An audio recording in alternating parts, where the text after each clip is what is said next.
Nano, what up? B Walker, what it do, player? Dre Day.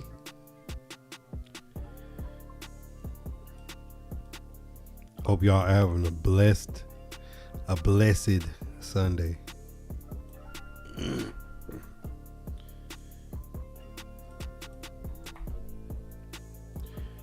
This is Prediction Eve.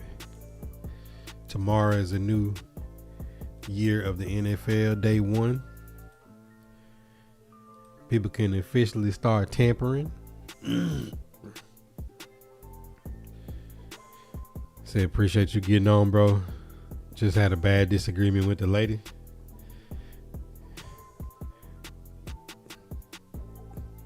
Cooler heads will prevail. Church, I say again, cooler heads will prevail. Do I need to say it one more time, church? Cooler heads shall prevail. And what do I mean by that? Since Zay came and said that, listen here. Let me let you in on a secret. You can't win an argument with a woman. That ain't sexist. That ain't biased. That ain't bigotry. Whatever you want to call it. I have a wife and 2 daughters. I'm in the house with women all day. You cannot win in a conversation with your woman. The best thing for you to do is listen and not speak. I usually tell my wife what I think about stuff way after the fact, and she's like, why you never say that? Because I'm not finna sit here and go back and forth and argue with you. Let me know what you thinking and where your head at, and because you're gonna do what you want to do anyways. You're gonna listen to everybody else but me. I'm gonna be the one picking the pieces up, fixing everything. I'm gonna get all the attitude because the people closest to you is the people you take things out on, and everything else you frustrated with is coming out to me. What you frustrated about ain't got nothing to do with what we talking about here today. I'm just here to listen to you. Tell me what you need me to hear, because you don't want no feedback. You don't want me to be honest, and you don't want me to give you the honest to God truth. As you a woman, you're so used to all your friends and your family calling to you and catering to your feelings and telling you you're right and it ain't your fault. Because find me the woman who it was ever her fault, or she ever started something, or she ever was the first one with the attitude, and I will show you a unicorn. So I hope that gets you right, Zay. Do what I do every morning. I wake up before everybody else. You see that big old Bible back there? I just randomly open up. I read a little bit, get my mind together, drink some water, take my 1-a-day vitamin. Right now I'm taking my allergy pills, and then I fix some coffee with no sugar and a big old thing of water like this. This is like 40 something ounces. Cause you got to get your mind going before they get their mind going, cause they gonna start spinning. Hopefully my words of encouragement didn't fall on deaf ears right there, and you was able to hear that, bro. But I hate that you're going through something with your lady. But if you ever take anything from me, don't argue with her. Just listen to what she got to say and nod your head like my grandma used to do. Mm-hmm. Mm-hmm. Mm-hmm. Mm-hmm. And don't say nothing. Because the rest of it, you can't win. Even if you're 1,000% right, you cannot win a debate with your woman. All right, now let's get into what we're here for. This ain't a football Sunday, but this is about as close as we're going to get to it in the off season, because this is free agency eve. Early signing period, teams get a chance to make offers with their free agents that have restrictions on them. Unrestricted free agents got a chance to sign early with some teams that want to roll the dice and go ahead and throw some money at a player in a price of need. In our case, the Tennessee Titans, early cuts was Lloyd Cushenberry on the medical waiver, and then Xavier Woods, who both got hurt at the end of last season, and the new regime is ready to move in a different direction. So what does that leave us with? Connor McGovern has already re-signed with the Bills. Beatas has already signed with the Chargers, and Tyler Lindenbaum is out there looking for somebody's left leg to reset the market at center. So Tennessee Titans in a weird position now. Any other free agent that they get will not, in my opinion, be better than Corey Levin. I think you have to bring Corey Levin back. And if you feel so confident as you want to blow the bag on Linderbaum, blow the bag on Linderbaum. But we're going to find out in 24 hours what the situation is looking like. But if we being real, I would rather spend $82 million on Linderbaum than $82 million on Dan Moore. I know that's neither here nor there, and that's not realistic, but that's how I look at it. I can't sit here and say I don't want them to spend $20 million a year on Linderbaum and then turn around and look and see Dan Moore making $20 million a year. So guaranteed money is the dollar sign we should look at, regardless of whatever the per year average says. So we're looking at that. The next spot would have been right guard. They seem to be prioritizing bringing Zeitler back. I don't think they would prioritize bringing Zeitler back if they didn't cut Cushenberry. But since they cut Cushenberry, maybe they only want to replace one spot on the line. Still got Jackson Slater, still got Dellinger, and I think they should bring back Levin and Udo, and of course Crenshaw Dixon will be back. All right, so that addresses the offensive line for the Tennessee Titans. Of where do we think they may go in free agency tomorrow. Obviously, Calvin Ridley could stay, could be cut. Wan'Dale Robinson and Alec Pierce are the two names. If I had my way, I would have Alec Pierce. I think it would be easier for us to go in the draft saying, let's try to get Zachariah Branch in the third round, and then you would have Alec Pierce, Chim DK, Zachariah Branch, Alec Aomaner, and Xavier Restrepo would be your 5 receivers next year. Also, K9, Breece Hall got tagged back to the Jets. I wouldn't want to be in a bidding war for a running back that's going to make more money than Derrick Henry ever did. That's not my odds for K9. Y'all know where my heart lies when it comes to running back. But at tight end, obviously we went through the names. They're prioritizing Chig. I don't think that they should pay Chig over $10 million. I hope Chig gets the Jonnu Smith contract where he does make that type of money somewhere. But I just don't want to see that in I don't want to see us spend that kind of money, because Gunnar Helm is tight end 1. And if you can match up somebody who has a big body frame that has a big catch radius like Gunnar Helm, I've obviously went over the names. I'm not going to go over them again, but I think those are the type of players that they should be looking for. Because one, Paul Kaharski, I watched his show. I rewatched it this morning. I didn't get a chance to see it live. I wish I would have, but he made a really good point in saying that the best free agents from the Tennessee Titans in the history of the franchise was always like the unsung guys. There wasn't some blockbuster guy that they brought in, but then by the time you look back, and they, of course, they were one of the best Titans at that position. So to y'all teams out there in free agency, what is some of the mid-level guys that won't be like a big headline splash, but it'd be a guy that going to be a solid, very solid player for your organization?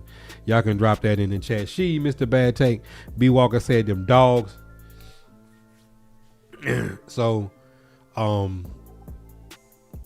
obviously, L'Jarius Sneed. We're going to find out something about L'Jarius Sneed on whether his legal situation, whether he's going to be cut, whether he's staying, whether he's going.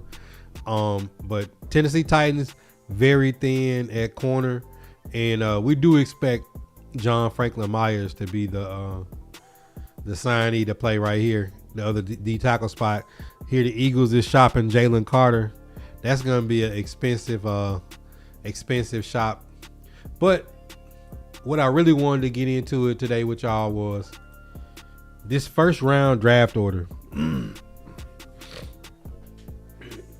You say you take Wandale. I think Alex.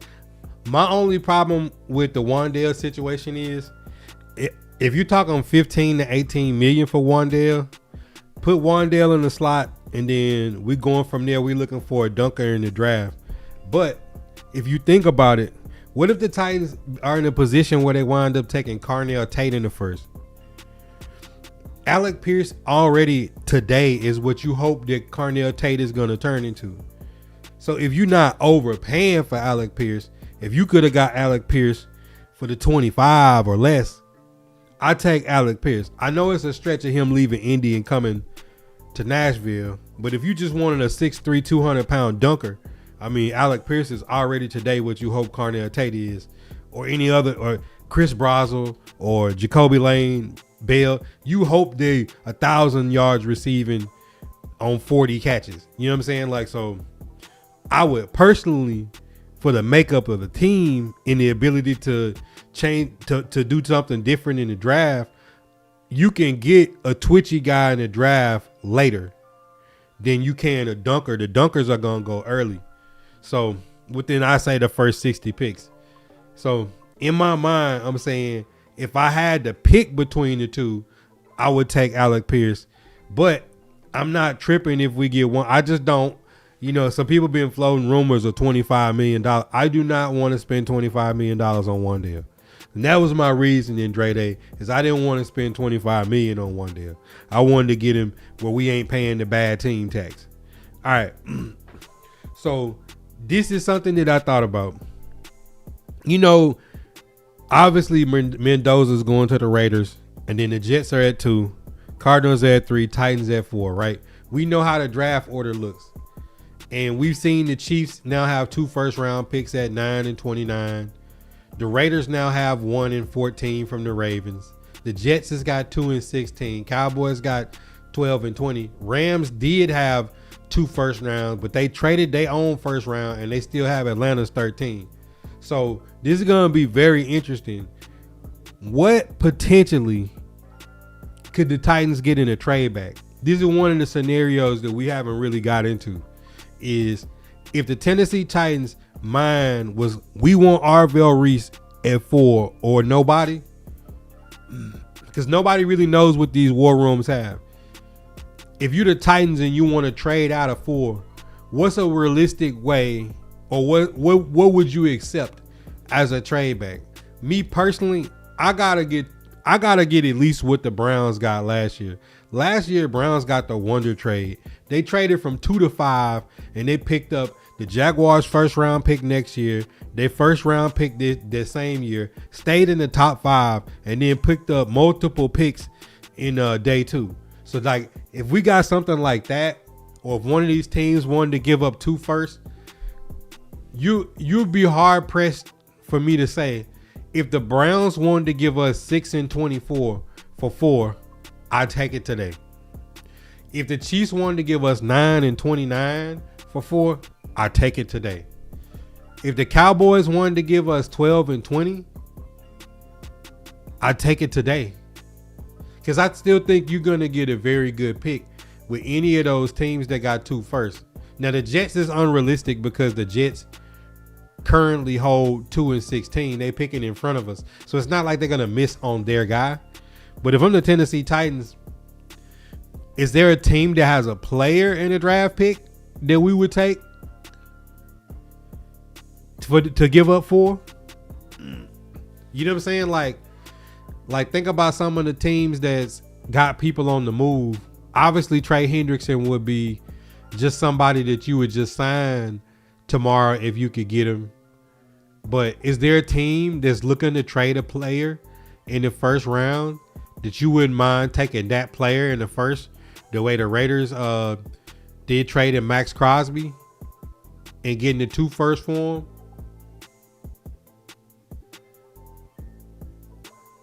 That's real interesting. That's real interesting. He said, I don't think he'll be as productive here as he would be in Indy. I think he would be. If an old DeAndre Hopkins got 1,000 yards and a a retread Calvin Ridley got 1,000 yards. If Nick Westbrook or Kene had 35 catches for 500 yards and 9 touchdowns his last year, I'm sure Alec Pierce, being a number one in Nashville, getting probably 30% more looks than he would get in Indy, I guarantee he gets 1,000 yards. I guarantee it.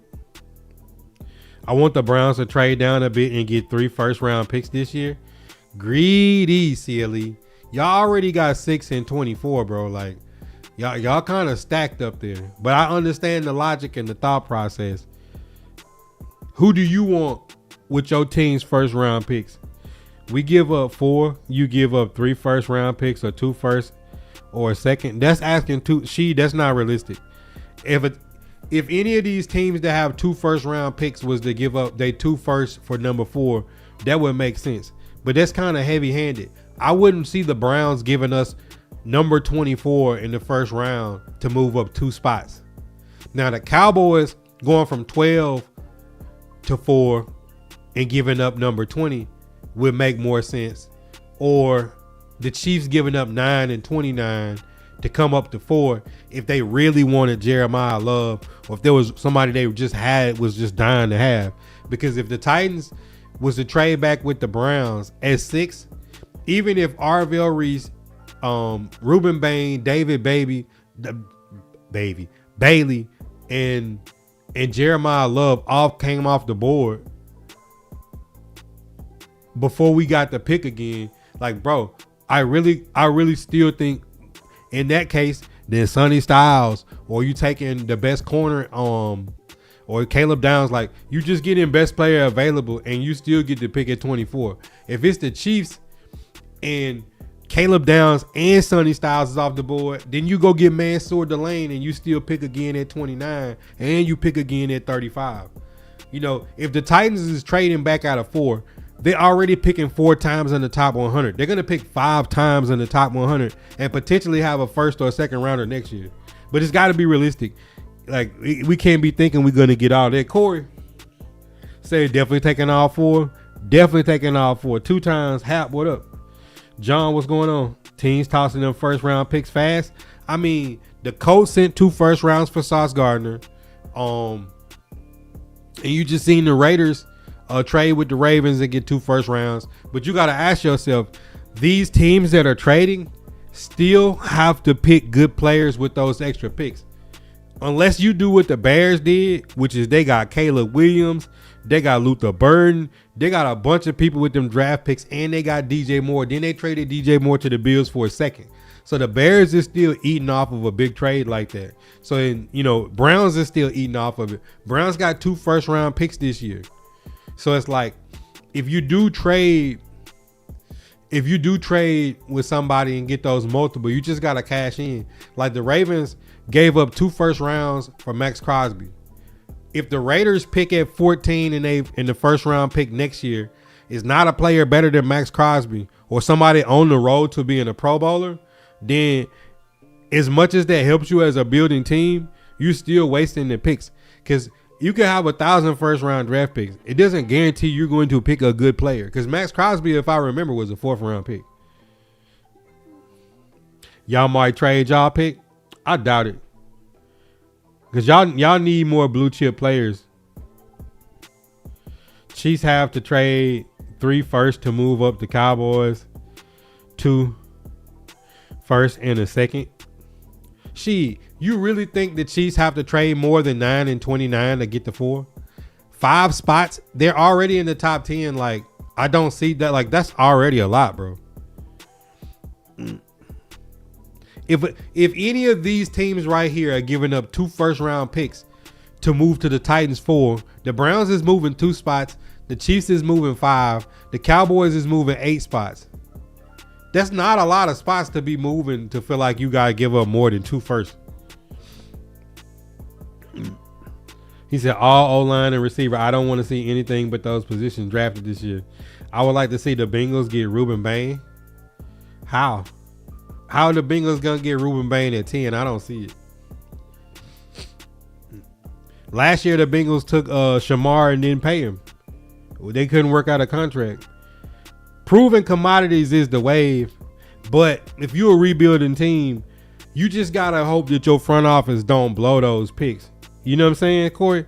If you trust your front office, like the Rams always trade their first round pick.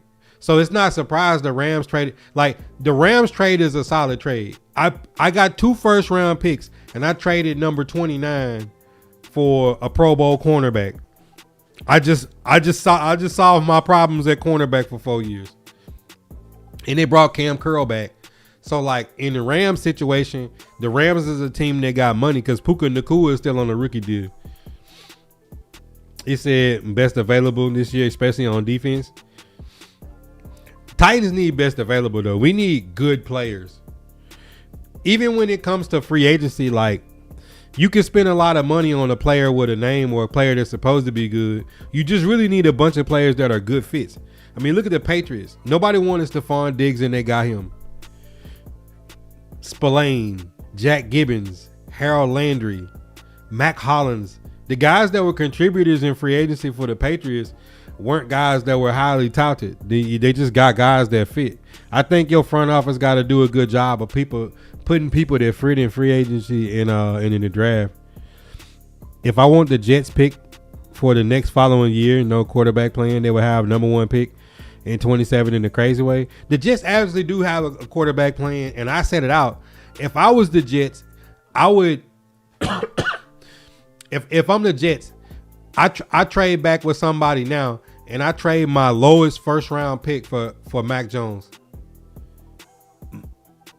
If I'm the Jets, and I still got number 2, and just go from there, because the Jets still have more first round picks next year. They got A.D. Mitchell, they got Garrett Wilson, they got Breece Hall. Like they still got players, bro. It's not like the Jets is devoid of talent. You just can't have quarterbacks go out and throw for 50 yards in an NFL game and expect to win games. Raiders got the most picks this year. Raiders got a lot of picks. Imagine if the Raiders traded out of 1. What if the Raiders went and got Kyler Murray and traded out of 1 right now? I know right now if they traded out of 1, all them teams with 2 first round picks would give their 2 first to move up into 1. Like the Raiders can have a gazillion picks, and now they got a lot of cap space because their most expensive players are off the books. Did you see the Colts and Packers trade yesterday? Yeah, Zaire Franklin. But Quay Walker is on the board now for somebody that want to get a good linebacker.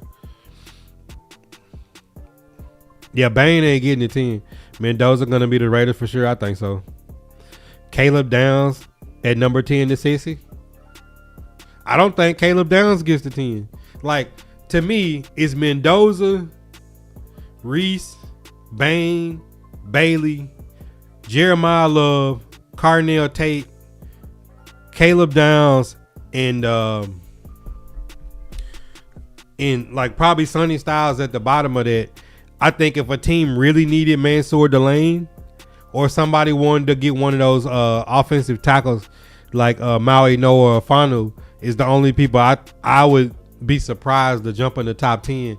But I don't know if Caleb Downs, like if some people take some people off the board, I don't know if Caleb Downs get past the Giants, the Commanders. I don't know if he get past that. I don't know if Caleb Downs gets past the Giants and the Commanders, to be honest.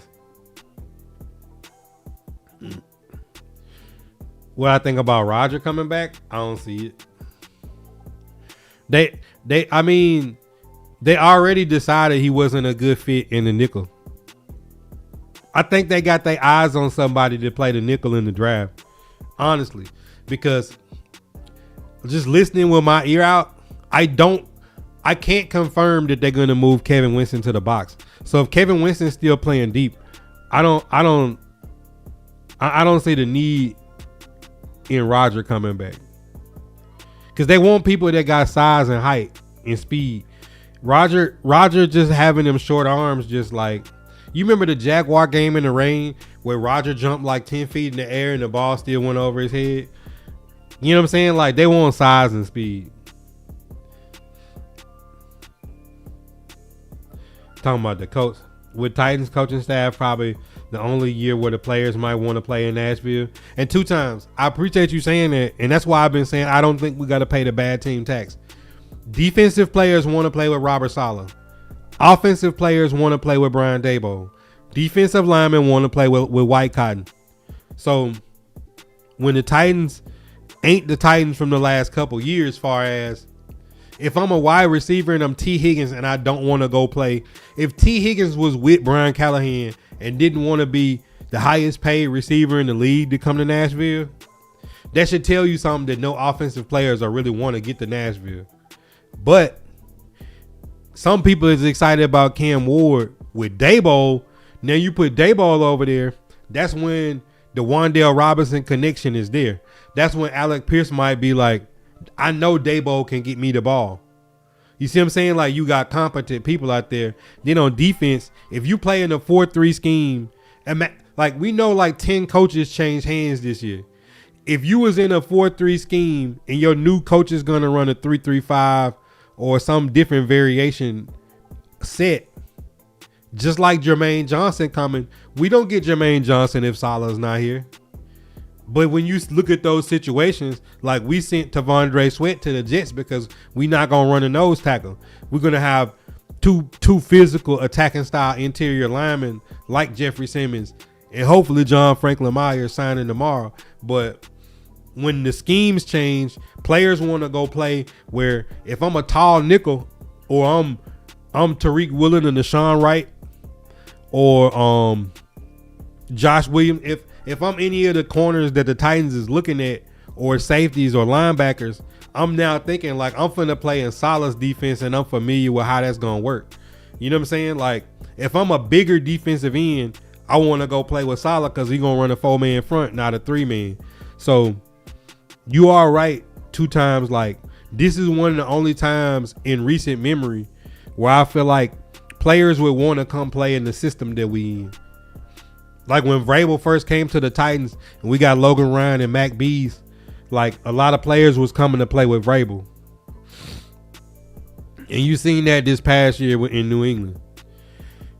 You think the Jets will trade for Kyler Murray? If I'm the Jets, I'll send a 2nd round for Kyler Murray right now. Want the Colts 2027 pick for 1st round picks? I'm not concerned about that. I want the Colts to sit right where they at with no draft picks. Only team would move up if they is the Browns, the Jets, Dolphins. You going back to being Mr. Bad Take. Why would the Browns trade any draft capital to go from 6 to 4 and that guy should do it? They literally just hired a coach that wants to coach the quarterback. And the only quarterback is going to be off the board at 1 in Mendoza. Like, clearly if they wanted Ty Simpson, they could get Ty Simpson at 24. That doesn't make sense. And the Dolphins don't have no money or no draft capital to be trying to trade for no QB, and Tua is still there. They haven't dealt with that elephant in the room yet. I love Quay next to Gray, but I'm biased. Yeah, I take Quay Walker in a heartbeat. I mean, Cody Barton is a good coverage linebacker. But far as somebody that's going to attack and come up and hit and really get people on the ground, Cody Barton is not the guy. Commanders need a safety. I could see Caleb Downs going to the Commanders. Raiders or Jets could switch spots for the 1st pick, and the Raiders could get another pick if they traded out of 1. Raiders could get the motherload to trade out of 1, honestly. I think Makai Lemon will go and be in the top 10. I wouldn't be surprised, but I think Makai Lemon is going to be like Matthew Golden was last year. We all thought Matthew Golden was going to go higher, and he fell all the way to the Packers. Like, to me, this is a year where the wide receivers that's coming out, Jordan Tyson is the most talented, but he the most injury prone.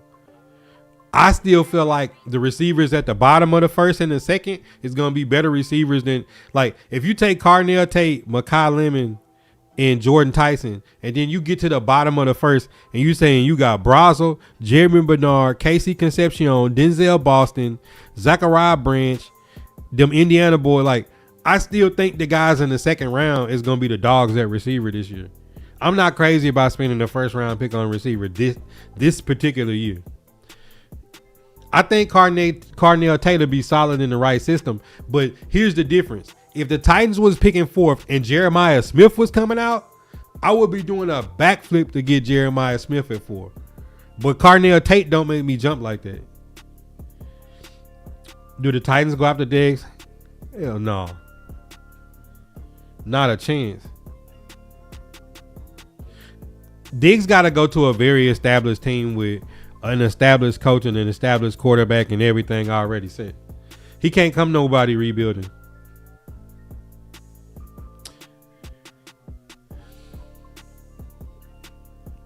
Give you Dobbs, being your guy from day one. Yeah, but if Wan'Dale Robinson won 25 and Alec Pierce won 30, I'd take Romeo Dobbs for 13 and then go give me Zachariah Branch in the draft.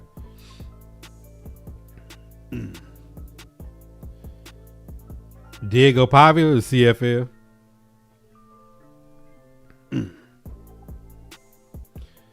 Somebody will take Pavia in like the 7th round as a backup project. Diggs to the Jets. They taking all the problem child, huh? Not the Packers either. Yeah, we good on Diggs.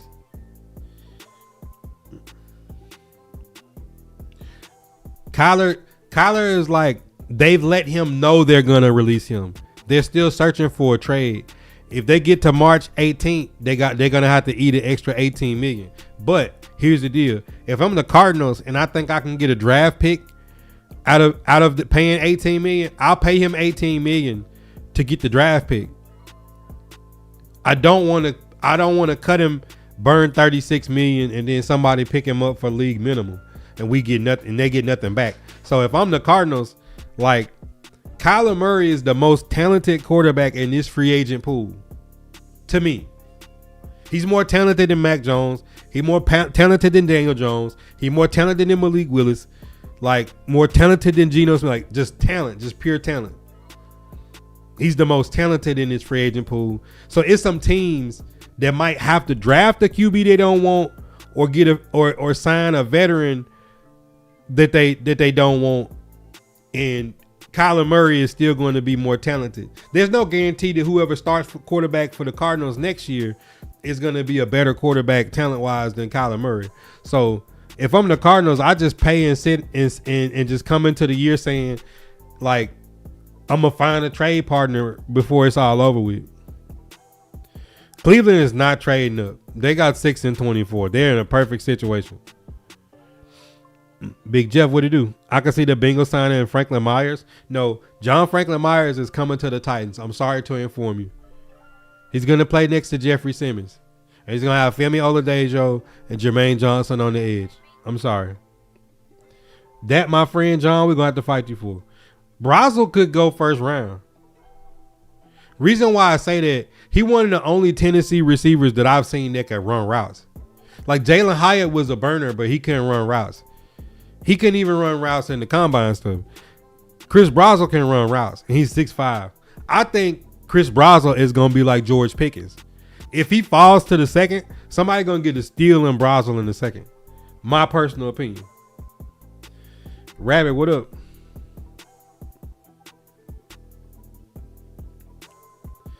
I thought Vikings was the best fit for Kyler Murray, though, personally. It's less pressure. He can compete with JJ. If he wins the job, he wins the job. I'm pretty sure that Justin Jefferson and Addison would rather have Kyler Murray playing quarterback in Minnesota.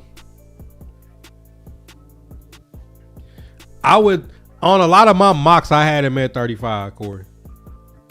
But if we take Jeremiah Love at 4, are they going to go receiver right behind that? A lot still, like, as much as I tried to do a mock the other day, I really couldn't, because when you think about the free agent period for the Titans having so much money and so many needs, whether we get if we get Alec Pierce, you don't need to even look at Brazel. I don't think they're going to spend the money on one of the running backs, But if they go get Rico Dowdle or somebody and surprise us, then that kind of shocks and changes. You're not looking at Jeremiah Love. If they go out and sign Linderbaum and they surprise us and do something with Snead or Ridley or Tony Pollard that we didn't expect, if they got some kind of trade up their sleeve and they trade Will Levis to a team and get something like, I don't know what to think about the draft, honestly, Corey, until this free agent period is over. And I know that's a cop out, but realistically, if the Titans is able to get John Franklin Myers and Linderbaum, Alec Pierce, you see some big name corner sign with the Titans. The Titans go out and steal a linebacker or something that we didn't expect, Tremaine Edmonds or somebody. Like, the whole draft board is going to shift again. You just want your kicker back?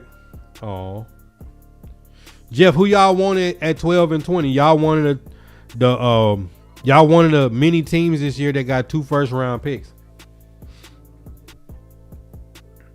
Would I trade pick 35 for a kicker? Bro, I'm not even answering that question. I just want you to go in the mirror, ask that question, and then just really think about it. Just look at your facial expression when you say trade pick 35 for a kicker. I can't believe you asked that question. I can't believe you asked that question. You want Jermar McCoy or Mansour Delane, offensive tackle, linebacker, safety?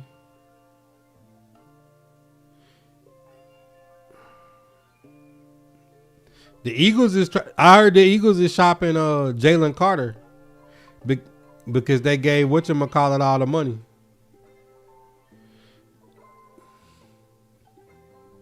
Bro, I'm not trading pick 35 for a kicker, bro. I don't care about having the best kicker. Would you rather have the best cornerback on the board at 35? Or would you rather have if we go a different direction, would you like to have the best edge rusher at the top of the second round or the best cornerback at, like, there's a good chance in this draft with all the picks being so over the board that when you look at this draft board, it's going to be some good players going to fall into the second round. And we're picking at pick 35. And if we really do good in free agency and we really get a steal at 4, people might not agree with it. Best case scenario would be Titans get some home runs and get some solid veterans in free agency tomorrow and trade out of 4 and get 2 first. Imagine if the Titans had 9 and 29 from the Chiefs and then 35, 66 and 101. You're gonna have the mother load to get 5 top 100 picks or 2 to the Cowboys, or that's best case scenario. Other scenario is you get your guy at 4 and at 35 we did what we did last year. Even though last year is different because we didn't have a 3rd round pick because of the Snead trade. But if the Titans are sitting there at 35 and let's say we shored up some of the positions that we thought we was going to need in the second round, if the Titans trade back like they did last year and pick up like pick 50 and 70 something and then still got 66 and 101, like picking 5 times in the top 100 in this draft, I think a lot of the talent is loaded in between rounds 2 and 4.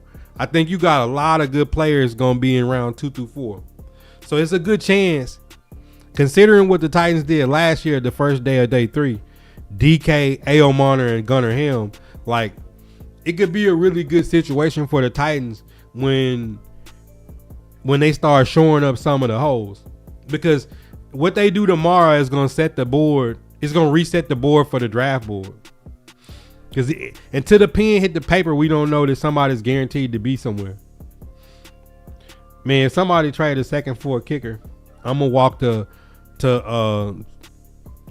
Nashville and fire up their front office.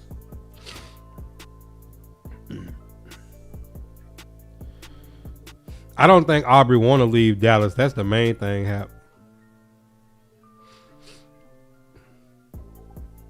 Chris Johnson from San Diego State, I like him.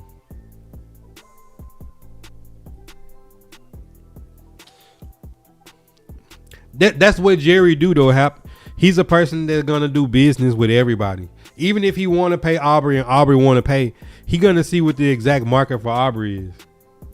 He ain't gonna pay $1 over what he don't have to pay.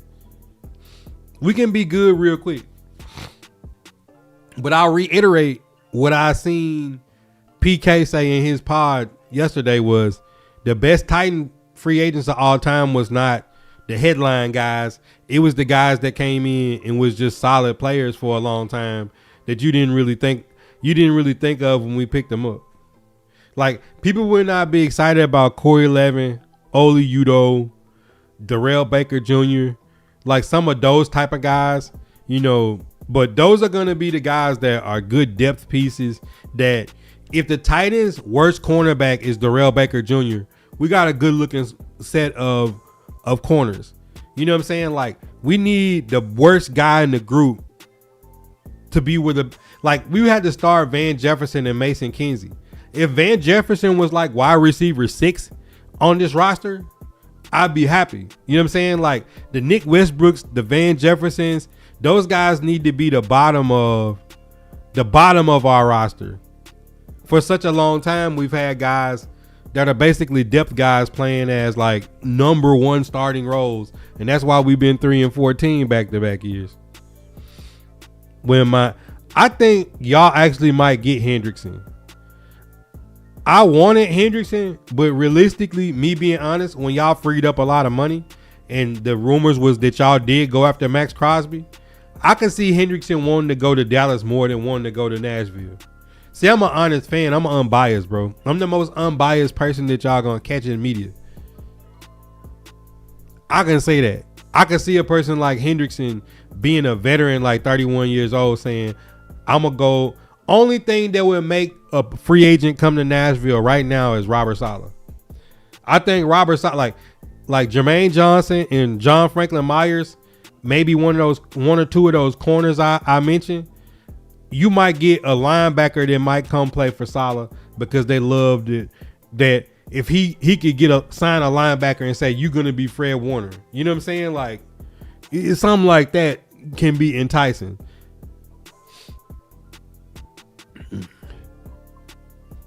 Arakpo, Delaney Walker, Thornton, Nate Washington, Logan Ryan. Like, Logan Ryan and Mac Bees came. They was like mid-level signings, but they were good players, right? That's the best our secondary didn't looked in a minute. You know what I'm saying? Like, after that, we went Jack Rabbit. At least Jack Rabbit was still straight. Buster Screen, Christian Fulton, Caleb Farley couldn't stay on the field. Now, when you look on the sideline, I seen Samuel Womack, Darrell Baker Jr., and Amar Davis out there trying to guard JSN and Cooper Kupp. Tragic. Tony Brown, 97 was a beast. Bring Henderson in and bring Clowney and Houston back. We finna trade Bateman. I don't think Calvin and Snead get cut. Maybe a midseason trade.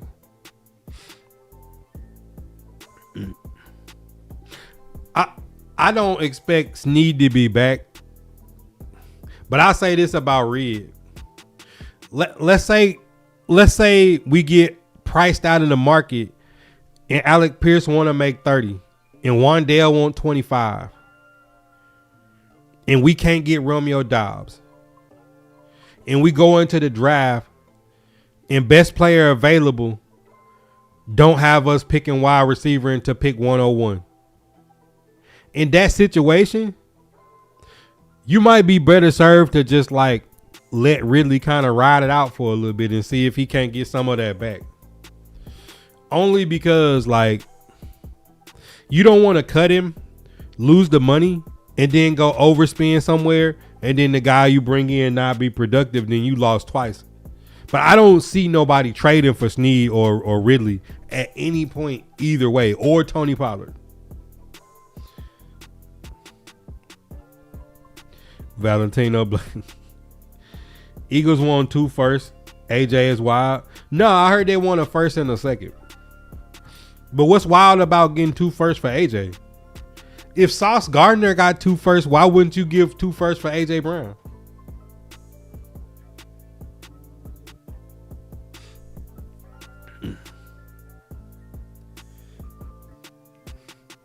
That's not wild.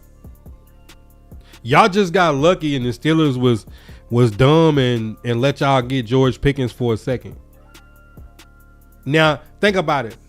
If y'all got George Pickens under a 3-4 year contract today, and y'all was gonna trade George Pickens today, somebody would have to give up 2 firsts to get George Pickens today, based off last season.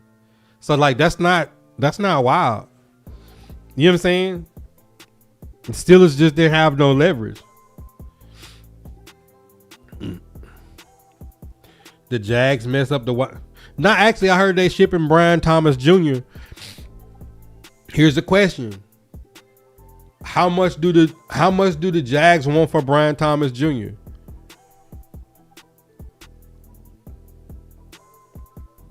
How much do the Jags want for Brian Thomas Jr.?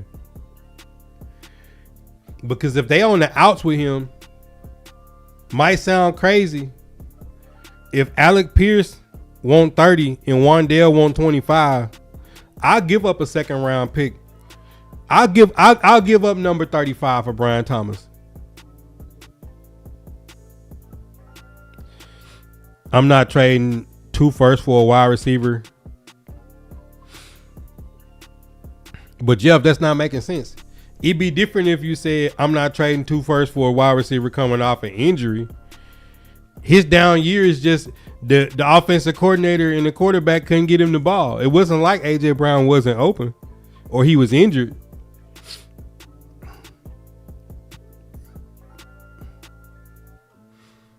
You thinking with your cowboy lenses. You can't say you could get 2 firsts for CeeDee Lamb or 2 firsts for George Pickens, but you're not giving up 2 firsts for AJ Brown. That doesn't make sense. Any top 10 receiver in the league is gonna get 2 firsts, or a first and a second is what they was asking for. That's not asking for a lot.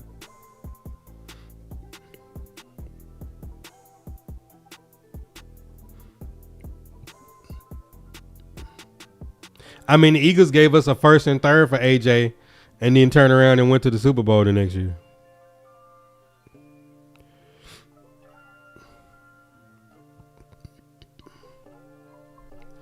They said it was a first and a third, and said that a first and a second was like the baseline, but they couldn't come to an agreement. Then too, if you in my division or I don't like you, you're definitely having to give me more.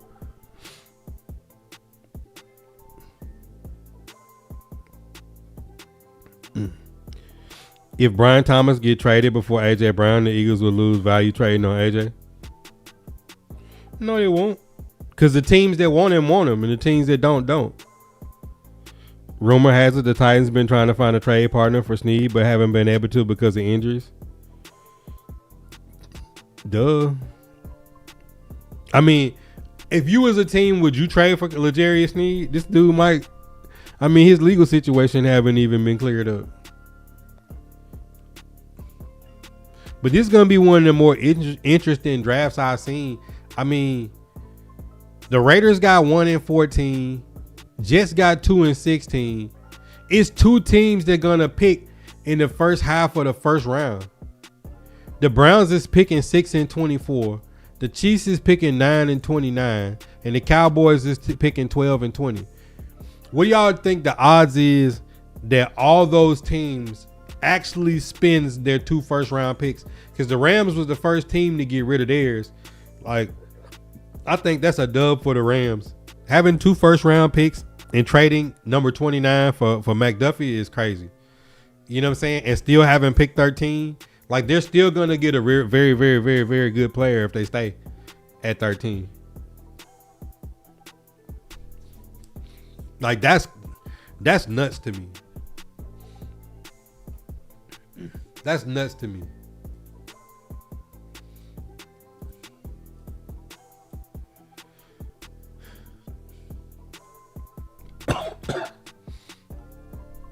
But this is gonna be interesting to see my boys tomorrow. It's kind of a disappointing to see McGovern and Beatas come off the board. You know, do the Titans get Linderbaum? You know, do the Titans get Linderbaum?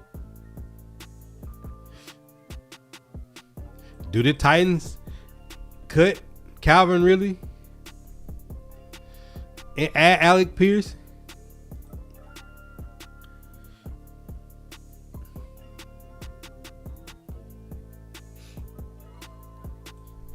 Do the Titans pick up Bellinger or Cade Otton?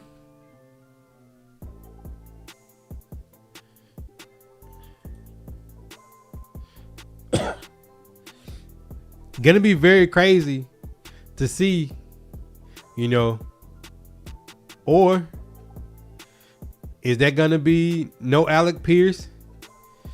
And is it gonna be Wan'Dale Robinson right there? You know, like, very interesting to see. You know, do we strike out on Linderbaum and have to go this route with Corey Levin and put Jackson Slater there and then bring back Zietler? Those, I think, are the realistic options. You know, I heard, you know, they're saying that they prioritizing Chig. I can't see the Titans giving Chig $10+ million a year. I can't. But it's gonna be interesting to see what they do. And then on defense, you know, with L'Jarius Sneed kind of being there, are the Titans gonna be able to get John Franklin Myers? Are the Titans gonna be able to get? Are the Titans gonna be able to put a Tariq Woolen over there and put Marcus Harris back in the slot and do something like bring in Josh Williams, have two big 6'3", 6'4" corners and Marcus Harris at the nickel, and then wait till June in the whole legal situation over and cut Sneed, and then bring back Baker Jr. in place of where you had Sneed at, and then Micah Robinson goes to special teams, and then you draft another corner, and then you instantly got yourself where you got a bunch of veterans and two young guys. Like, it's a lot of stuff that could be different. You know, do the Titans demote Cody Barton in the defense and go after Tremaine Edmonds? You know what I'm saying? Like, a lot of these things can happen. We just don't have any clue about what actually is going to happen when it comes down to it. We're going to get the start of these things tomorrow. Ohio State players going off the board at 12. Who the Cowboys picking at 12? Don't wait till tomorrow, man. Don't wait till draft night. Go ahead and give us the sauce. What's crazy, though, in the top 10, Arvell Reese, Carnell Tate, Caleb Downs, and Sonny Styles. I think in the top 10, you can see 4 Ohio State players coming off the board. That's nuts. You know what I'm saying? And that's nuts to think that, like, that many Ohio State players is going to come off in the first 10 picks. But it's going to happen.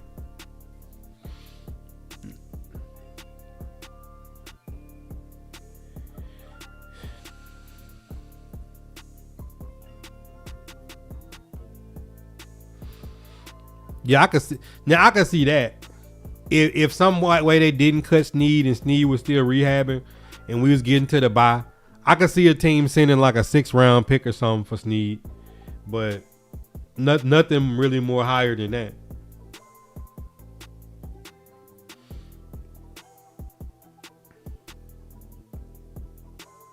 Yeah, Mansour Delane. Like if the Titans traded back with the Chiefs and the Chiefs gave up 9 and 29, like Sonny Styles, Mansour Delane, or Caleb Downs right there at 9, if any of them was still there, would not be a bad pick. Then we also got to think, which one of these teams is going to surprise us like the Patriots did last year and take Maui Noah or Fanu, one of them big athletic tackles. One of these teams is going to surprise us and just go O-line. Go, what's good, my boy? One of these teams is going to surprise us and just is going to go O-line. Peter Woods from Clemson, like, it's a good chance that somebody going to be able to get Peter Woods or one of those offensive linemen. Like, you're going to take the best tackle or the best interior defensive lineman off the board early. I think those are the surprises of the draft. Like, always trench warfare. There's going to be some linemen, offensive, defensive, that get taken higher than we all had our eyes on. You know, last year, nobody was expecting the Bears to take Colston Loveland so high.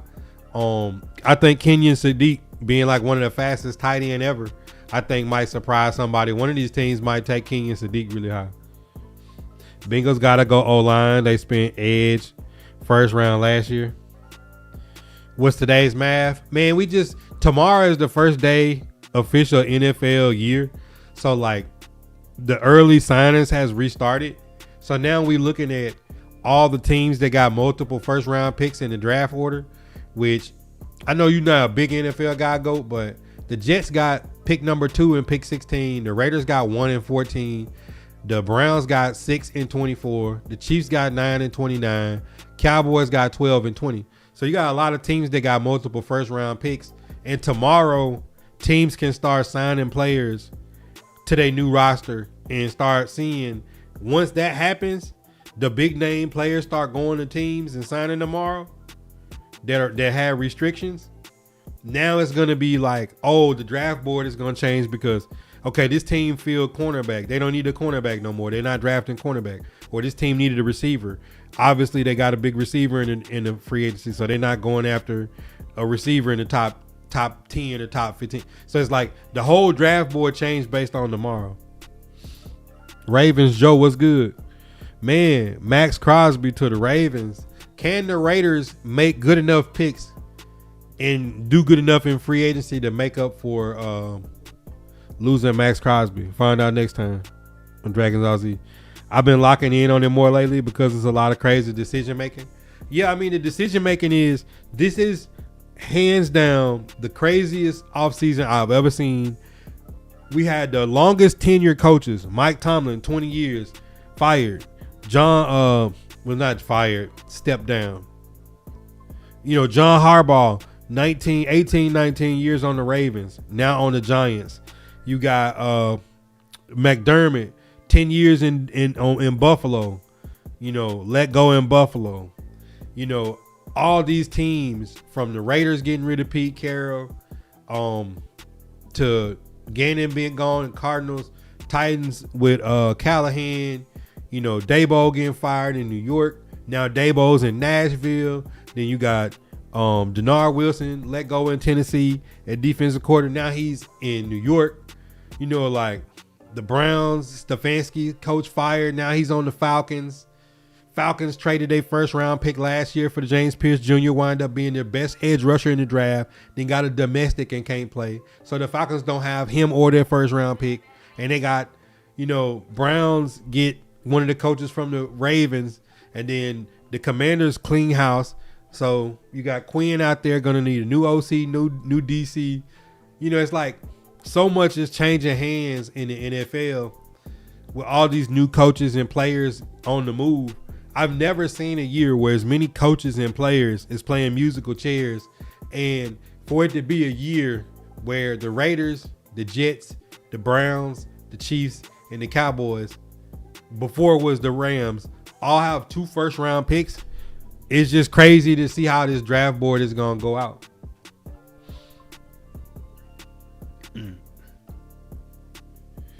I mean, if somebody throws a big trade package for Jalen Carter, I could see the Eagles trading Jalen Carter.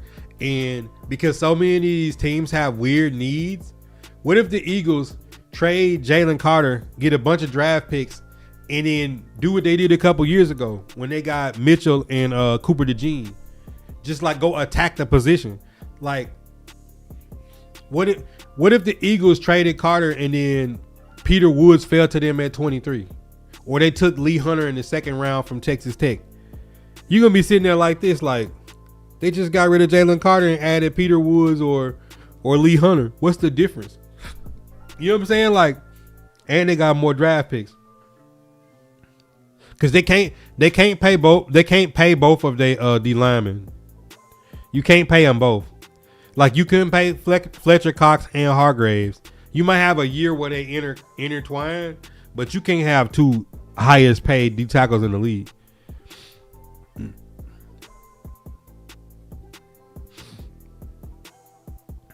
Lone Star Titan said Robinson. This gonna be a very interesting, like, the 49ers is sitting at 27, right? 49ers is sitting at 27. One of these teams is gonna have to give up a first round draft pick to get Mac Jones. And when we're looking at these teams over here, you know, the Vikings is gonna have to make a move because JJ McCarthy is, I don't see them rolling the dice on JJ McCarthy. We know the Steelers is waiting on old man A-Rod. You know, the Jets with pick number 16, like, if you're the Jets and you need the quarterback, you got to realistically be thinking about Mac Jones or Kyler Murray. You know, like, what is the Dolphins going to do with Tua? You know, it's some interesting situations out there of like, what if the Raiders flip the draft on his head and the Raiders make the move to get Kyler Murray, or the Raiders get Mac Jones, and then they trade out of one and get the mother load of somebody's draft for trading out of one in a year where that other team would be a team that wants Mendoza. You know what I'm saying? Like, what if the Raiders called the Jets and said, y'all want Mendoza? Give us 216 in y'all first and one of y'all first from next year. And took 3 first round picks to move back one spot. You know what I'm saying? Like, the Raiders could do some wild stuff, and the Raiders got as much money as we got in free agency. And they got a new front office and staff. Like, stuff could really get crazy out here. Don't mean to sound like a fat fan wagon, but I want to see what the Browns will add to help the QB. That's interesting. I mean, last year they got Dylan Sampson and Quinshawn Judkins and Harold Fanning, but Njoku is on the market. So Njoku is leaving. The Browns got 2 first round picks. The Browns could take 1A or 1B receiver off the board, or Browns could do something crazy and get Kenyon Sadiq to go with Harold Fanning and run twin tight end. You just don't know what the offense that they're gonna run with a new system. So the Browns gonna have every chance on earth to add to that offense though, and they've added running back. So I mean, it's definitely got to be some skill position players. But I mean, Harold Fanning is a dog at tight end, and the Browns still could go get some guys in free agent. Tomorrow gonna be interesting though. Like, tomorrow, all the teams been playing poker. Tomorrow we truly get to see, was the Titans tricking everybody saying they prioritize Chig Okonkwo and Zeitler and go a completely different direction? You know, like, were they bluffing with Wandale and really want Dobbs or Pierce? You know, are they mind somewhere else? It's gonna be some teams that make trades that we don't even expect. Nobody was expecting the Ravens and Max Crosby. It's gonna be crazy. They paid Davis already. I think Carter stays. But Nevin, what if somebody offer a big package for Carter? If a team like he's an interior lineman. Let's say, you know, like you know, we traded Tavondre Sweat for Jermaine Johnson. What if they trade Jalen Carter to somebody that needed interior lineman and get a a high paid cornerback that the team don't want to pay. You know what I'm saying? Like, it could be something like that, because you know the Eagles got Mitchell and DeJean. They're not rolling out there with Adoree Jackson this year. You know they're gonna upgrade over Adoree Jackson. Then with the Eagles, Dallas Goedert is hitting the market at 23. Is the Eagles finna get a monster tight end in the draft? Man, this why I say it's gonna be so interesting with so many new coaches and so many new offensive coordinators and defensive coordinators and schemes changing. You're gonna see a lot of players that gonna fall in the draft. You're gonna see some people in free agency that we didn't think was gonna be available. Glad y'all got Max Crosby. Big Ben, what's going on, my boy? What is the Chiefs gonna do with these 2 first-round picks? I ain't gonna lie. I think the Rams got y'all. Get Mac Duffy for pick 29. But y'all got financial issues over there, so very interesting, my friend. Hey, Big Ben, if y'all ever wanted pick number 4, man, go and send 9 and 29. Send 9 and 29. And let us have Josh Williams or Jalen Watson.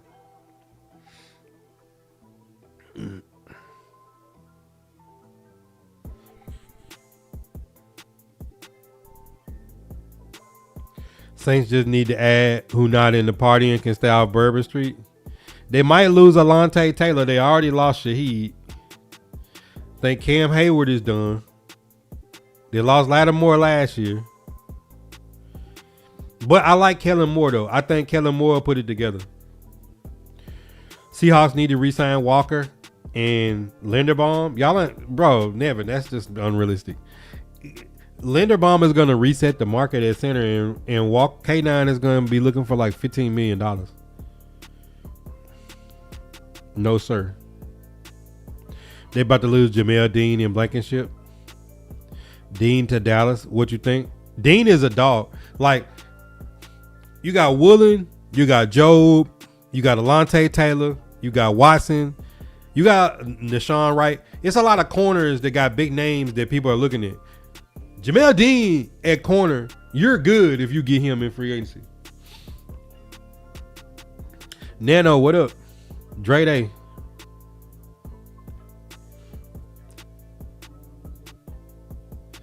He said, I would take Robinson. I think Alex stays in Indy. Indy kind of messing up, though. I would rather have Alec Pierce than Wandale.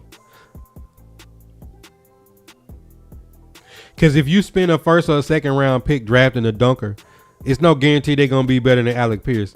But if I had Alec Pierce and I went to the draft, I would take Zachariah Branch in the third in a heartbeat to be my in-between Twitch guy.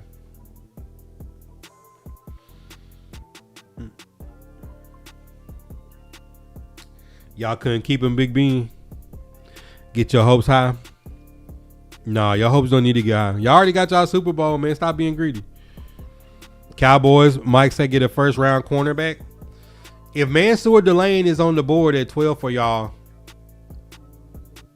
or Colton Hood, like, I think that's realistic because y'all got 12 and 20, but you still get to pick again at 20 though. So, like, let's say the Cowboys got Mansour Delane at 12. What do the Cowboys pick at 20? Let's say Nakobe Dean. We need that safety that can play the midfield. Well, I mean, if you the Cowboys in that case, like, you just got your fingers crossed that Caleb Downs or Mansour Delane make it to 12. You talking about DB from Clemson? You talking about Avion Terrell's brother?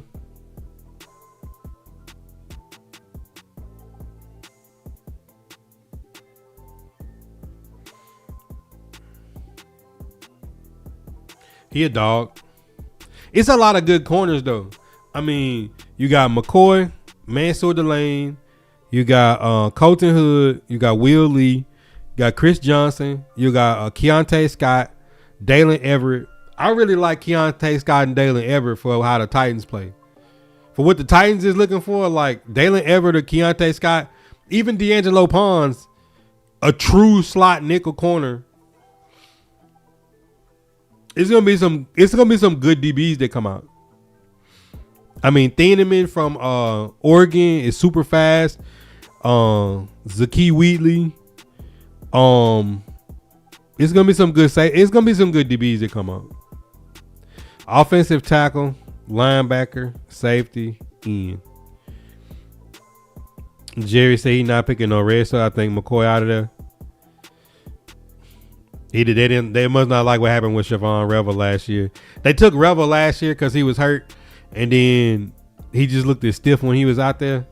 But like Revel could turn it around, because like before he got hurt, he just didn't look the same. Watching the Cowboys play after he came back off injury, I think bro might get it together this year. Stevie B tighten up.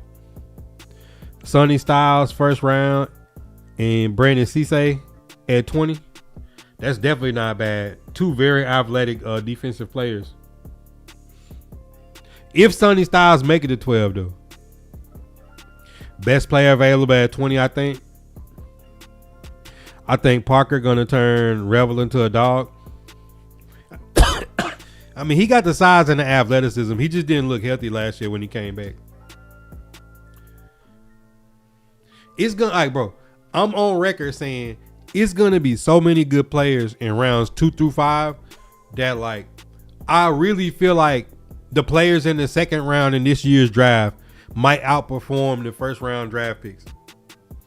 I really feel like that. Like, if you take Carnell Tate, Jordan Tyson, and Mekhi Lemon, and then you tell me the next receivers taken is Chris Brazel, Jeremy Bernard, Denzel Boston, Zachariah Branch, Jacoby Lane, them Indiana boys, Chris Bell gonna fall because of his injury. You can't tell me them dudes taken after that ain't gonna be better than the ones in the first. Because people get so caught up on 40 times, like JSN don't got no fast 40 time, but he run a 4.5 speed in all of his routes. Some people can run 4.3 top end, but they can't run 4.3 through their routes. JSN can run a 4.5 on a button hook. You know what I'm saying? So you look at Jeremy Bernard and people like that. Like, think of Ladd McConkey falling to the second round and how good Ladd McConkey been for the Chargers as a second round pick.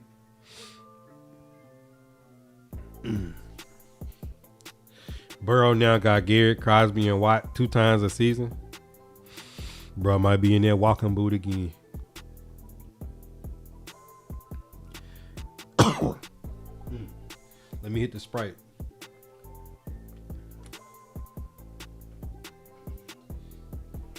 I'm gonna turn it to the questions, man. We an hour and 15 minutes in, and y'all still going strong. So I'm feeling good, man. Turn them questions in.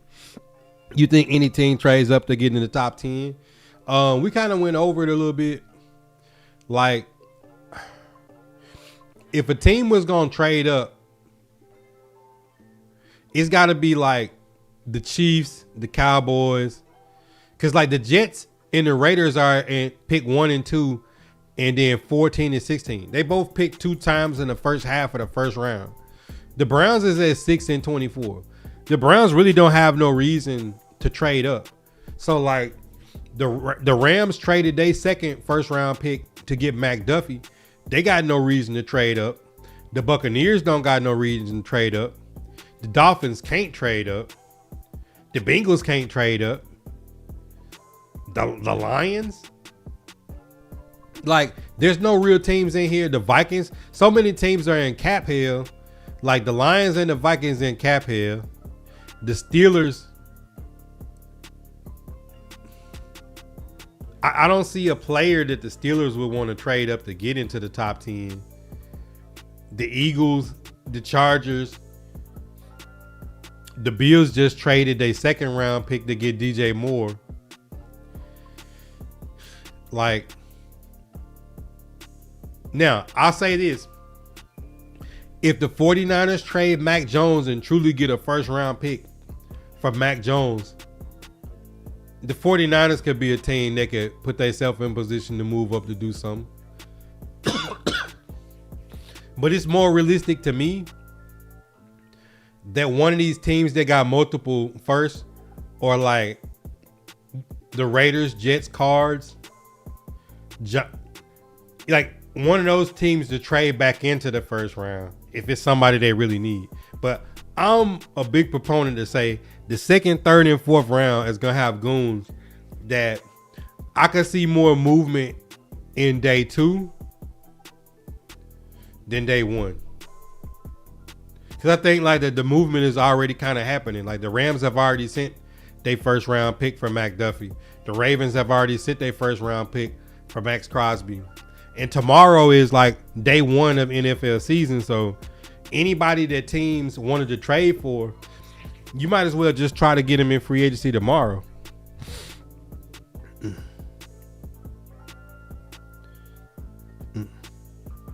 He says Sprunk, GTA's finest beverage. Yeah, maybe the Chiefs, but we'll see. Then like, who would have thought the Chiefs almost hitting the 3-peat, getting smoked by the Eagles? Patrick Mahomes getting hurt last year, out until the start of this season. Who could have guessed the Chiefs would have 2 first-round picks and 1 in the top 10 this year? Nobody would have guessed it. Nobody would have guessed it. Yeah, I think the middle of the draft has got a lot of talent in it. I don't think it's like a whole bunch of blue chippers, but it's going to be a lot of players that can help your team this year. You said, what you missed? Just going over the draft order with so many teams having multiple first-round picks and everybody giving their predictions on the free agents they think is going to come to their team. Obviously, I did some playing around with the Titans on some players I hope they get, but we're going to find out tomorrow if the Titans is truly after Alec Pierce or Wan'Dale. John Franklin Myers, I think, will be the first. I think John Franklin Myers will be the first off the board. If I'm the Titans and I can make 3 moves tomorrow, John Franklin Myers is going to be right here.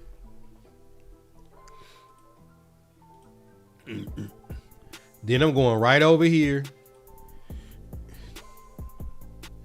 And we're going to get Linderbaum. And then I'm going right here. And I'm getting Alec Pierce. Then from there, the Titans can reset. Get some of they, bring back some of they veterans that you want to sign. I'd start doing stuff like this.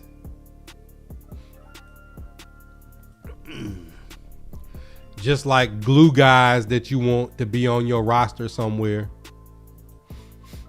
If I'm the Titans, I start doing stuff like that. Then the Titans will have the second wave. Well, will they cut L'Jarius Sneed? Will they make a move with Cody Barton? Will they make a move at one of the big name corners? And I still think the Titans got to sign 2 corners.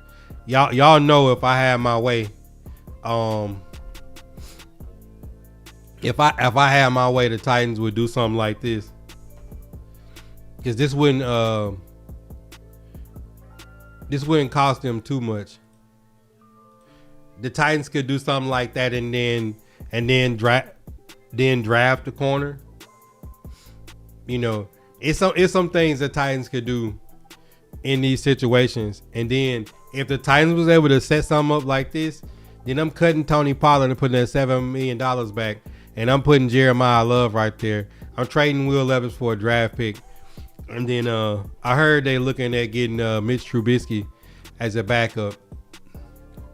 You know, and then at tight end, either you want to go in the draft and try to get another tight end to pair with Gunnar Helm, but you could get you a Cade Otton or get you a Bellinger. Because I don't think they're going to spend 10 million plus to bring back Chig. Best case scenario, the Titans would be filling in their free agency like that. Then you get to June.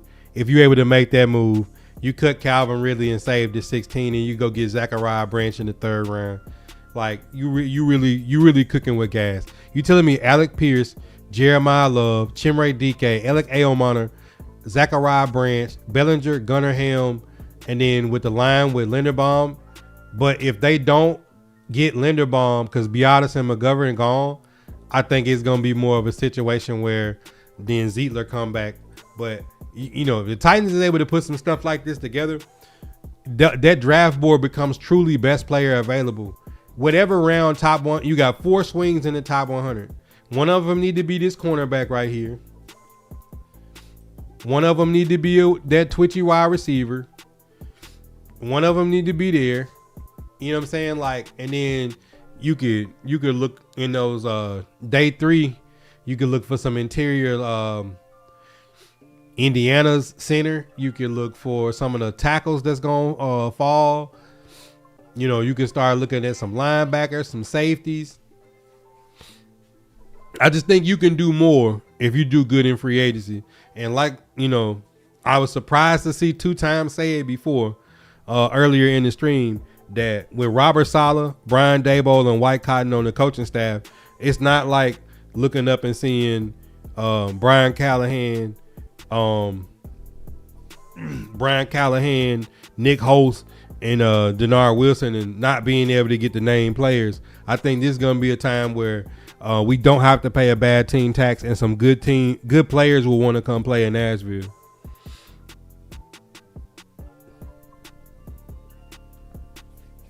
I thought they was going to go after one of the mid-level centers like Biotis or McGovern, but you know, for Daboll's system, he liked the athletic center. I could see them spending the money on. I could see them spending the money on Linderbaum, because you got to ask yourself this question, Blazing Doves. If we paying Dan Moore $20 million a year, why wouldn't you want to give Linderbaum the $20 million a year? That's how I look at it, and I've always looked at it like that. People disagree. They didn't want to give Harold Landry the 17, but Dan Moore. I don't care if they play different positions. To me, if I pay top level money, I want a top level player, or I need to draft and develop, or just get a basic guy. That's how I see.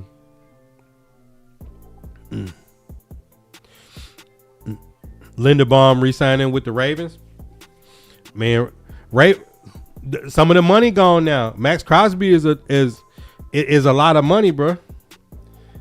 Like, Lamar can't get super paid. Derrick Henry can't get super paid. Kyle Hamilton can't get super paid.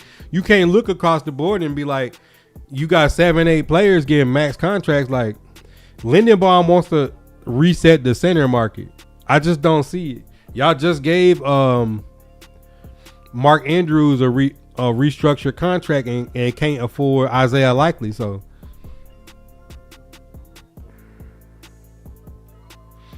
what's the problem with starting the rookie center? I'm going to show you.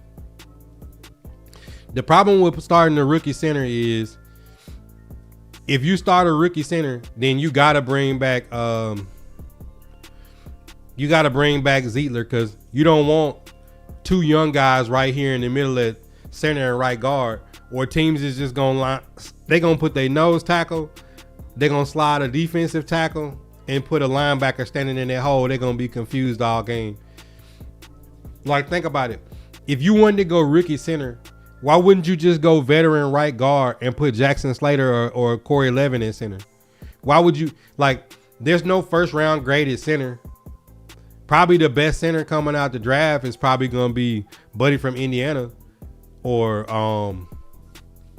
you know what I'm saying? Like, you think about getting a center in the 3rd round that's going to be right here when you got Jackson Slater and Corey Levin. He's just not going to be ready for the game. You really want a center to sit for a year before you put him in there. I'd rather do that than go put a rookie at center. Like, and this Cam Ward, you need somebody that's a veteran. Like, if you got Linderbaum, when Cam Ward is calling out protection, Linderbaum is standing up doing this right here. When you see them real good centers doing this right here, they helping the quarterback call protection. Like, when we had Ben Jones with Mariota, Ben Jones and Mariota was calling the plays at the line of scrimmage. You see what I'm saying? So it's like you need somebody that's gonna turn around to that quarterback and be like, you know what I'm saying? Like you need that guy. So you need a veteran over there at center. I would rather play Jackson Slater or Corey Levin than a rookie. You say Lamar finna free up some money? Man, good luck. All I know is I hope the Tennessee Titans ain't your granddaddy's Tennessee Titans. Y'all got any more questions? Man, we almost at an hour and a half on Shop Talk. This is the type of Shop Talks that I love. And let me throw this up there right here while I got y'all attention. Hit that subscribe, like, comment, share. Tap into the daily uploads at 7 a.m. Central Standard Time. If you missed the live streams, you got picture-in-picture. And if I don't get to any questions during the live streams or the pods, drop them in the comments. I'll make it part of the weekly mailbag. You following on the blue, smash those reactions. I know you're OG. Hit that like, comment, share, tap into the daily content that is the shop. If you're new to the shop, you definitely should be tapped in on the green. No ads, up to 50 emotes free for just being a follower. You do not have to be a supporter to unlock picture-in-picture, late night streams. Follow us on Kick. We also live on Twitch. Look out for the drops, as well as if you have Amazon Prime, it's free $99 to sub to the channel once a month.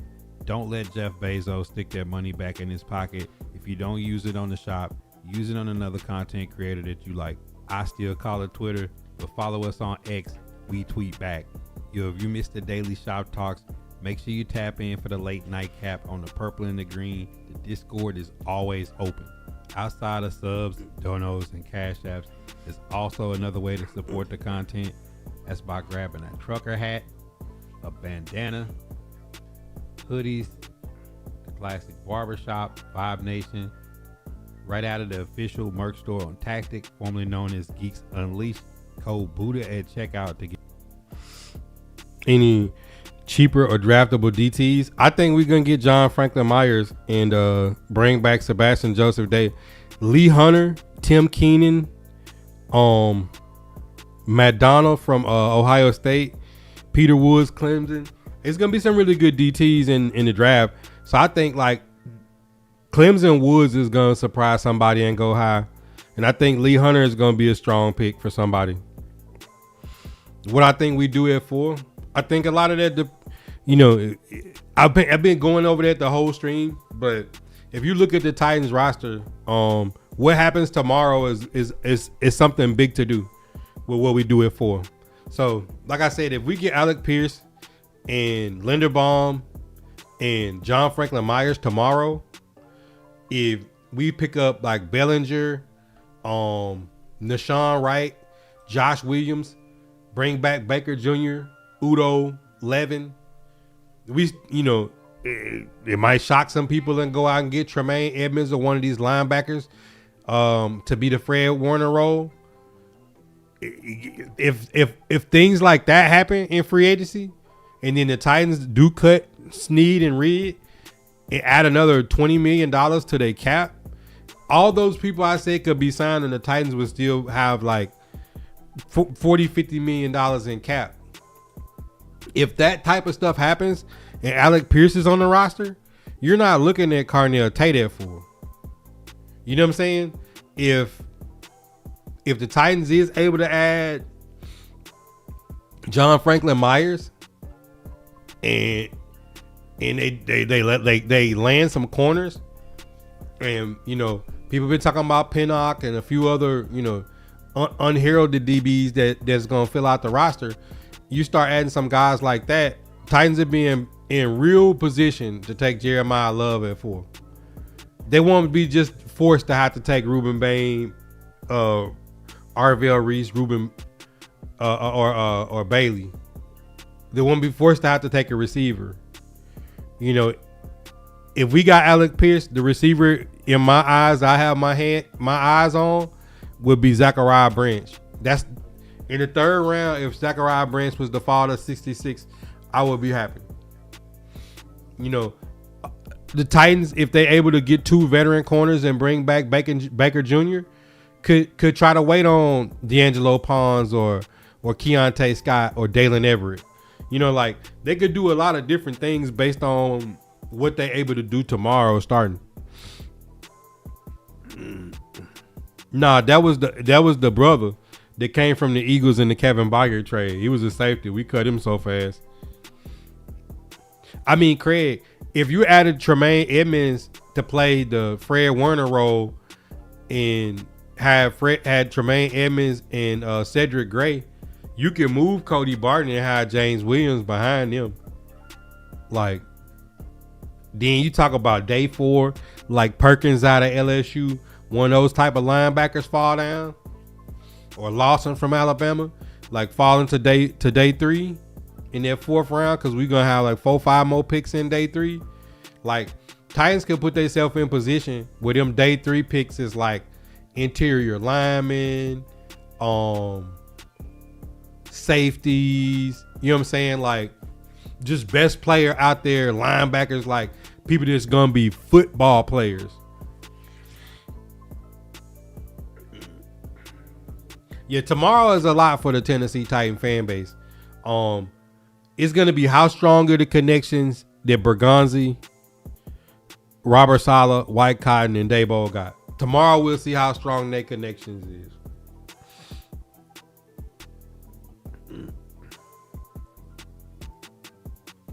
That don't mean we not picking edge in the draft. It just means we not forced to. Cause like, let's say we don't get John Franklin Myers and we bring back SJD, Simmons, Jermaine Johnson, and Femi is not enough. I don't feel confident right there. But if you put Franklin Myers next to Jeffrey Simmons with Jermaine Johnson and Femi, and then Jalen Harrell and Truman Jones is your rotation, if you don't pick in the top 5 and pick edge, we talking about R. Mason Thomas, we talking about TJ Parker, we talking about Zion Young, Dennis Sutton out of Penn State, Mesidor. It's gonna be some other guys that's langing around, because the Titans, if they stick where they at, they pick 4 times in the top 100. You see what I'm saying? So as many holes as they feel good. What if they fill those holes and they get a trade back like last year and they pick 5 times in the top 100 and then still pick 4 or 5 times on day 3? Man, they're gonna really be able to just jam pack this roster with way more talent than we had in a few years.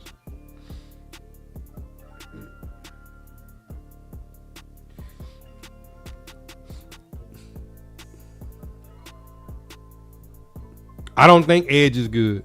I'm saying you just not forced to have to try to say, what if they really love Arvell Reese and he off the board at 4? You want to be to have something to say, like, you didn't feel like it's all or nothing. What if they guys Ruben Bain and Ruben Bain goes before 4? I don't want David Bailey at 4. I personally don't. I would rather have Zion Young, Dennis Sutton, Mesidor, somebody later in the draft, then, because you know Robert Saleh wants a wave of rotation guys anyways. I'd rather have some different guys than just here's the top 3 edge rushers, you gotta pick one. Nah, like I want to be able to say we can trade back or take best player available at every position. But as it sits, Titans pick 4 times in the top 100. If they pick 5 times in the top 100, they can really get some talent. Because I think the 2nd, 3rd, and 4th round is gonna have a lot of talent in it. You see what I'm saying, Craig? It's like, I can show you better than I can tell you though. Like right now you got Jermaine Johnson with Truman Jones behind him. You got Femi with Jalen Harrell. You got Jeff. Now look, if you got Jeff and John Franklin Myers with Johnson and Femi, and that's your starting 4 with CJ Ravenel, Sebastian Joseph Day, James Lynch, and another guy you draft.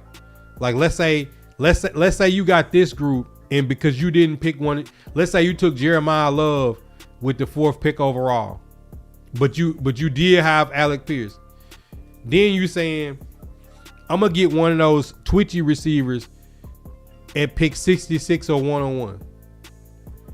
So you might get to pick 66 and say, man, I want to put Mesidor or Zion Young in this group. Or you might sit there and go other directions, cornerback or other spots, And you might get the 1-on-1 and take Dennis Sutton and then turn around in your day 3 and put Tim Keenan in that D tackle mix. You know what I'm saying? Like just a good rotation of good players. Because last year everybody says Abdul Carter or bust. Titans need to take Abdul Carter first. They need to trade back Abdul Carter. And James Pierce Jr. led the rookies in edge rushers. You just never know who the guy's gonna be. So like just putting all your eggs in a basket to say one draft pick is gonna make our edge room as a whole better is not realistic. Realistic is the whole rotation of edge rushers is you sign another mid-level free agent edge rusher and you draft another edge rusher and you got Jermaine Johnson, Femi, you got a guy like maybe not to that level, but like an Adafi Owe type of person, Truman Jones, Jalen Harrell, Ali Gay, and then now our practice squad is like Truman Jones and Ali Gay. These guys this past year is starters. You know, Jahad Ward is still a guy we can bring back. You can still bring Jahad Ward back into that mix if you want to bring another veteran. So like, let's say this team right here, you brought Jahad Ward back, and then you got Zion Young. Like that's a mean rotation to say Jermaine Johnson and Zion Young and then Femi and Jahad Ward. It's gonna be how you gonna rotate your edges. Like Titans gotta be more like that. They just gotta have a solid 53. Can't just be thinking one defensive back is gonna solve the cornerback room. One edge rusher is not gonna fix the edge room. One receiver is not gonna fix the corner room. Like you just gotta say like, I'm gonna put 10 good linemen right here. I'm gonna put 4 good tight ends. I'm gonna put 3 or 4 good running backs. I want 6 good receivers. You need waves. Because the Titans 53, man, like we had games where it looked like this.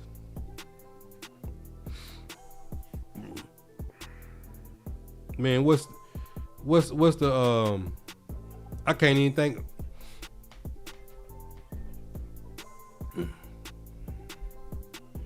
Bro, it's games where we was out here when A.O. Monter and DK was banged up. And they didn't have Restrepo. We had days like this. Mason Kinsey and Van Jefferson starting at wide receiver. We had days where this defensive back was like our corners was like this. Y'all remember the Seahawks game? Y'all remember the Seahawks game? Darrell Baker Jr., Amar Davis, and Samuel Womack. You know what I'm saying? Do you remember after the 49? You remember the 49ers game? Kendall Brooks, Sanusi Kane, and Eric Hallett. Like, we don't want to be in those type of situations, bro. We don't want to be in them type of situations no more. We got to stop the run for sure.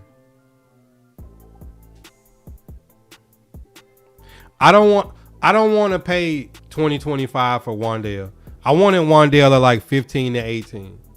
I wanted Alec Pierce at 25 and under. Arden Key is a free agent. Because my thing, Craig, is if I'm going to spend 25 on Wan'Dale, I might as well spend 30 on Alec Pierce and then go get a twitchy receiver in the draft. Because Cam Ward needs some people with a catch radius. And he also needs some people that can catch the ball and make people miss.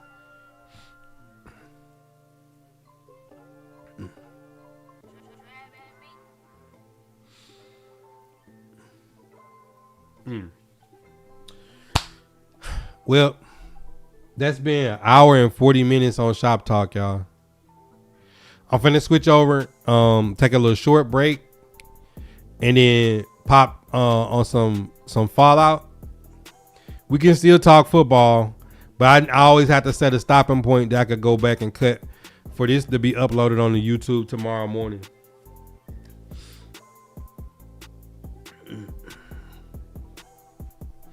I mean, but why would they though? Why would they though, she? if I'm Alec Pierce or Wandale, I want to get a check.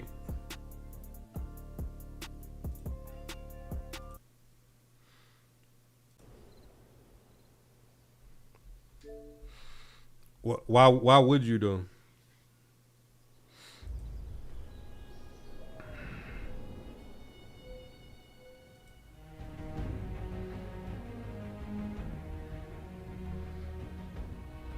Why would you? I'll be more thinking it's my time to get paid.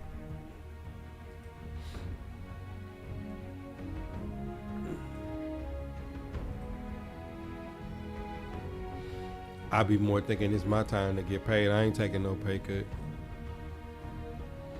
Like when you a player, when it's your time to get paid, you go get the bag.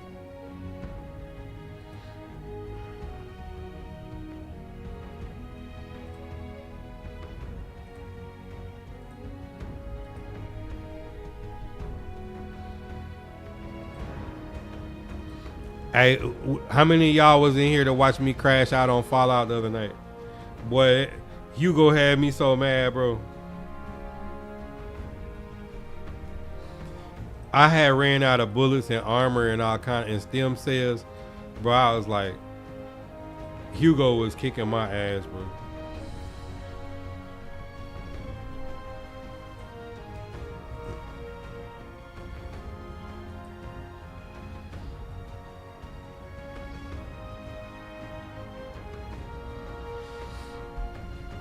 Yeah.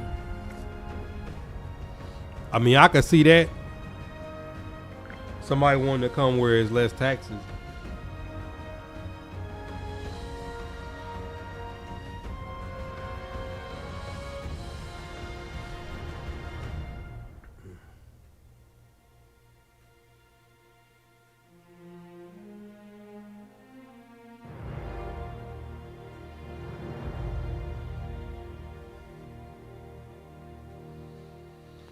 Hugo was on my neck the other day, though.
Yo.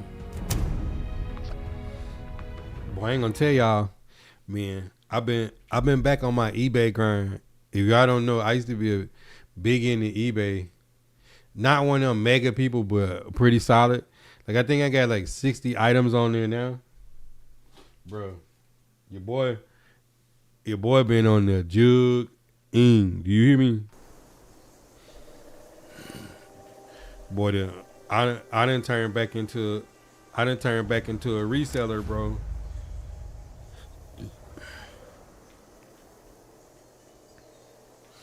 I'm gonna do some other I'm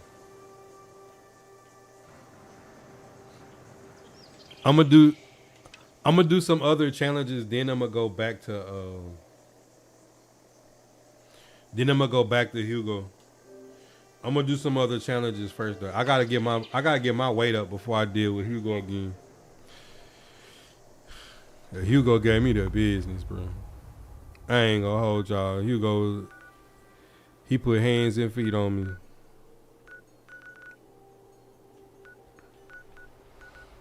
Hugo put hands and feet on the boy.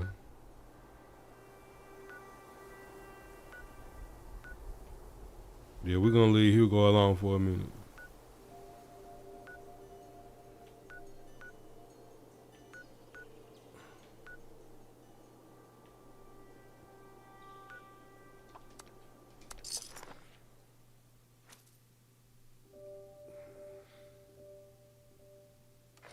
I get 25, but you can't come like. Why wouldn't you give Alec Pierce 25 if you was gonna pay Calvin Ridley?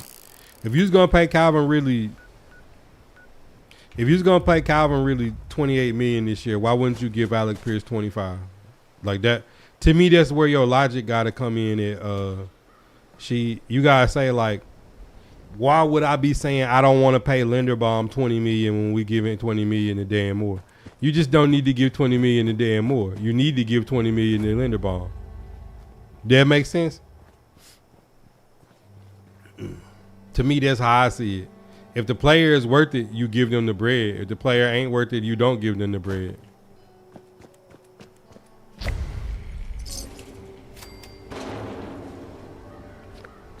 Bro, how I get in here with the fire breathers?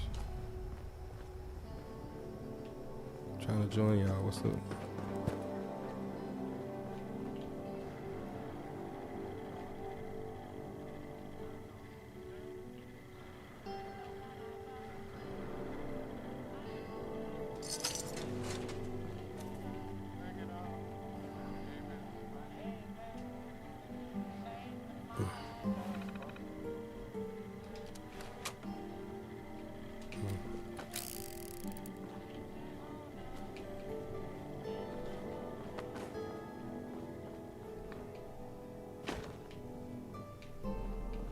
Bro, how do I get to the fire breathers?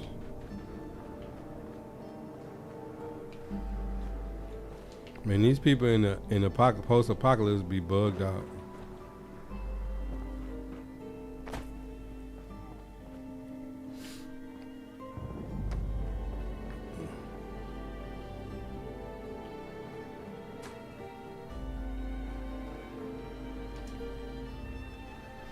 Bob, what up?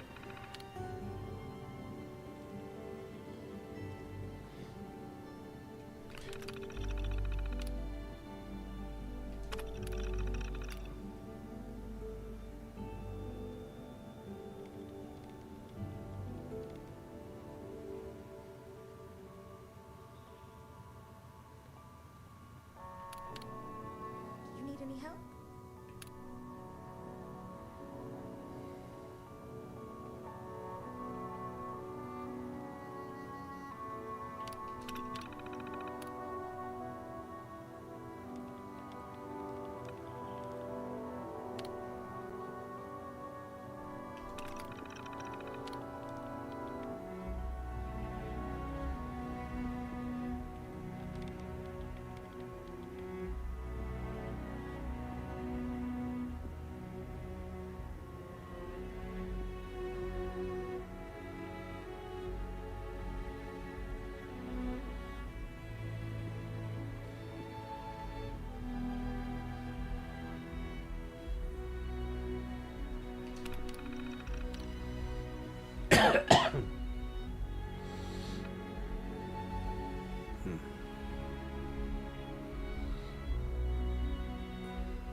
want to talk for a bit?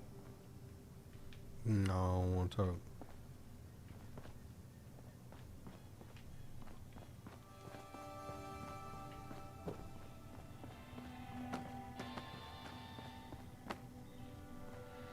I'm trying to find the answers to the test, girl.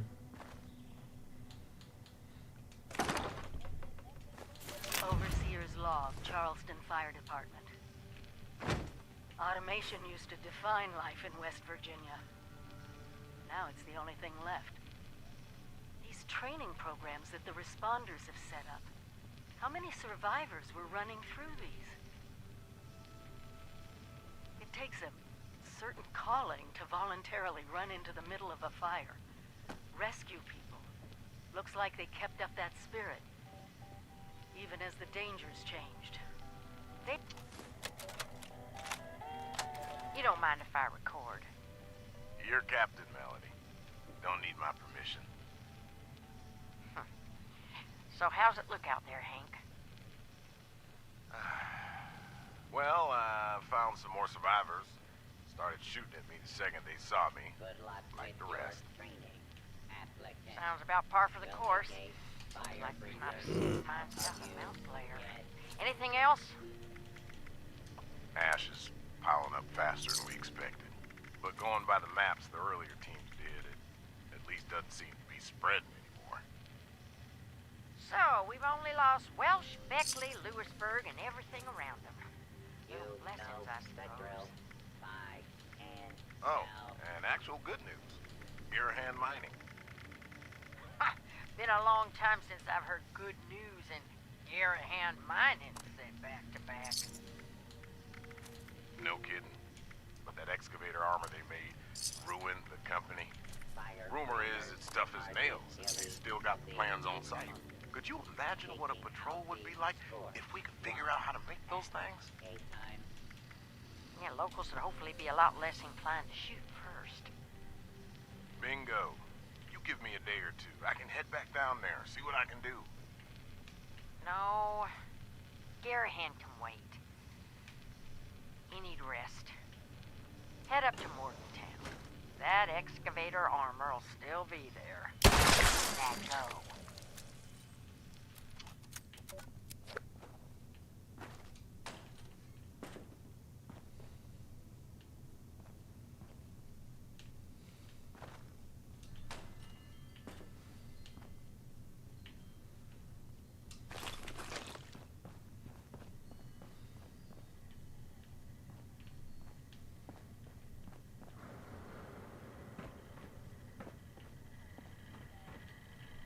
Trying to see if they got some more of these clues to this test.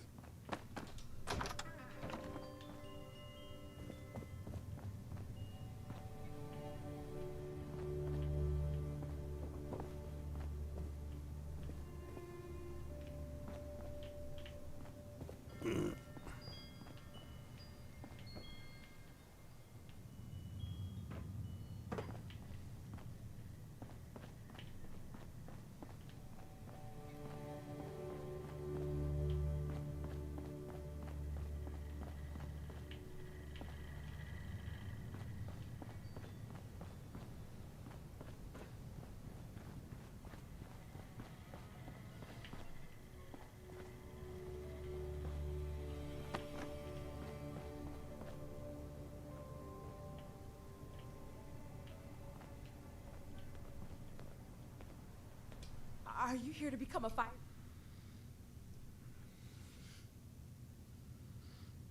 Wow! Well, however, I've been having a really tough time. If only there was some.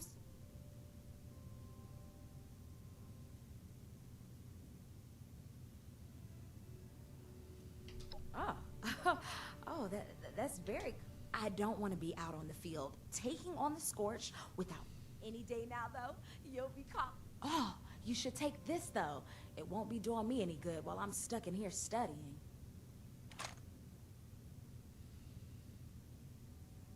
Wow! It is my sworn duty in life, or at least Appalachia.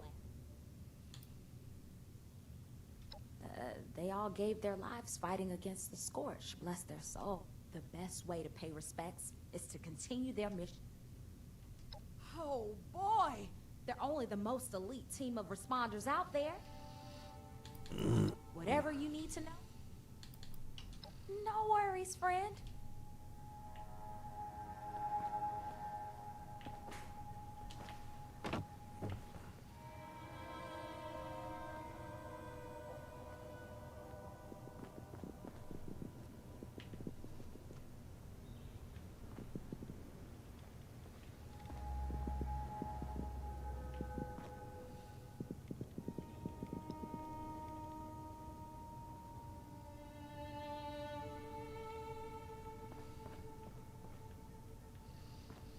Alright, so go upstairs. So somebody got some. Oh, I ain't mean to shoot.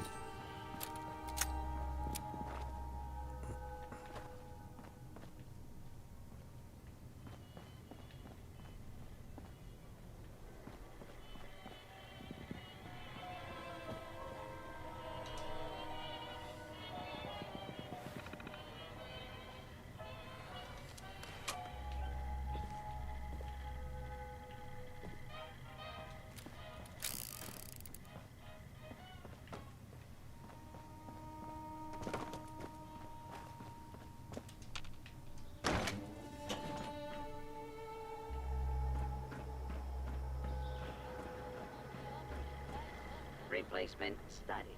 Materials are available. Report to station. Captain's office immediately.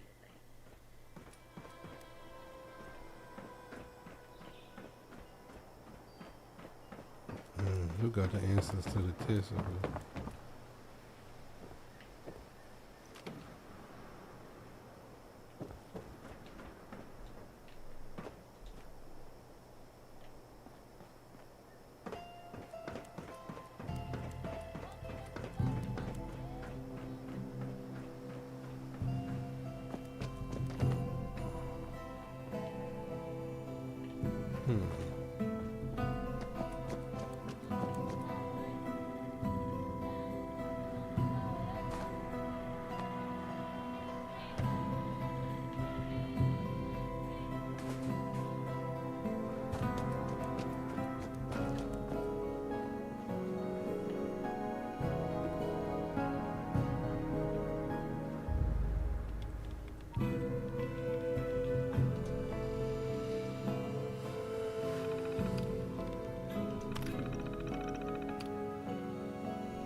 Seven out of 7.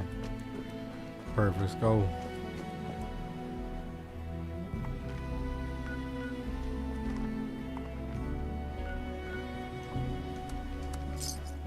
Perfect score on the test. You feel me?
they want to do on this game is jump.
Examination will begin in 15 seconds.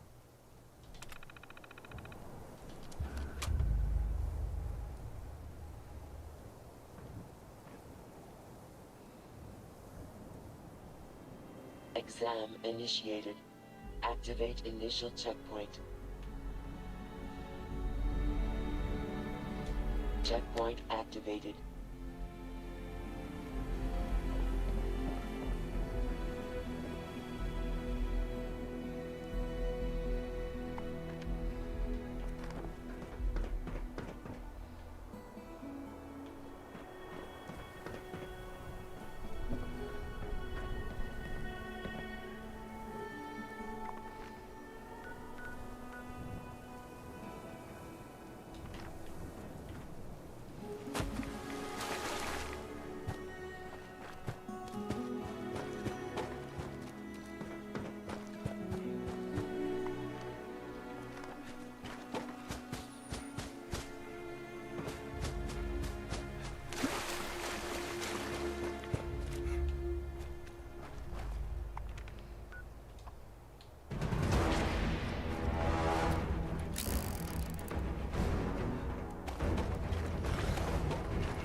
Checkpoint activated. Return to start.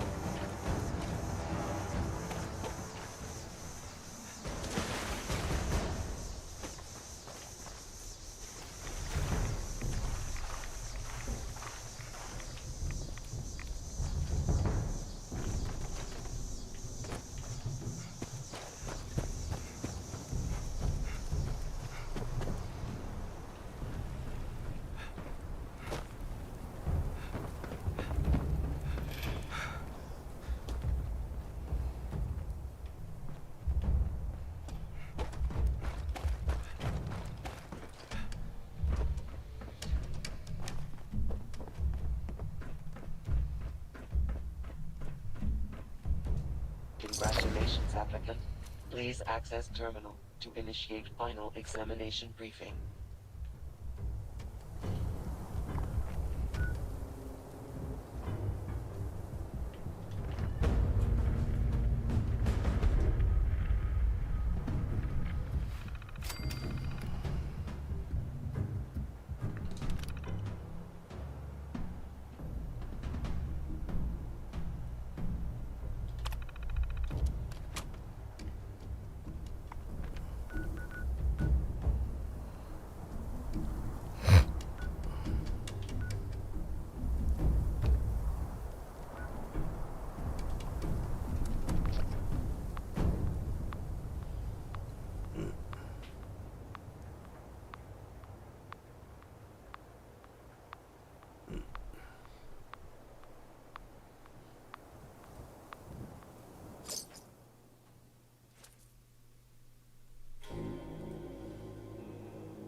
Maybe I need to get in the power armor. Reader, applicant detected.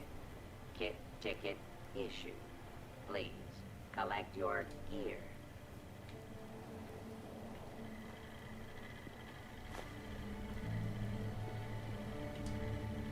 Examination briefing. Holotape issued.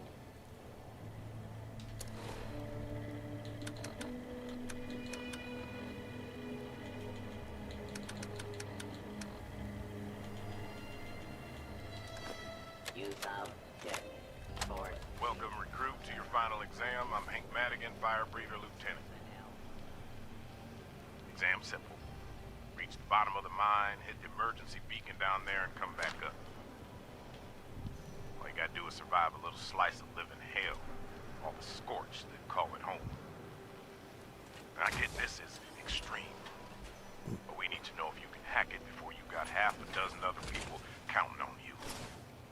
But you're not going in empty-handed. Along with your suit, you've been issued a modified 10mm. We figured out the Scorched aren't big fans of depleted ultracite. Took a field trip to AMS HQ to figure out how to make the stuff, but it's the most effective tool we found for putting them down. So time to prove you can put it to good use. Suit up, strap in, and move out, recruit.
My what? Applicant task success. Return to surface for examination completion.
You got what you need?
Now what the hell are we supposed to do?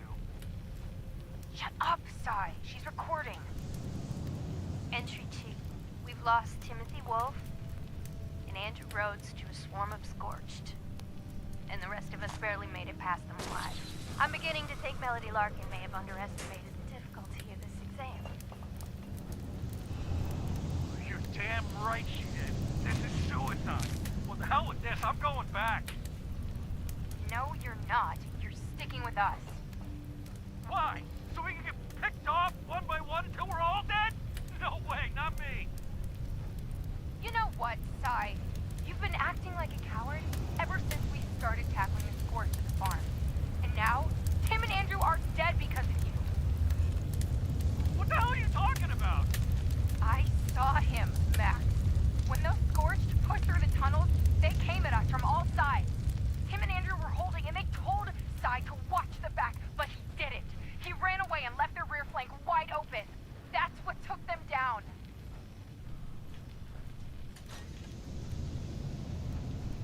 Bullshit! She's lying, Max. Oh, both of you knock it off. Sylvester, if you want to go, go, but you're going back alone, and I guarantee we didn't clear everything behind us. Even if you make it, mark my words, part of this squad again.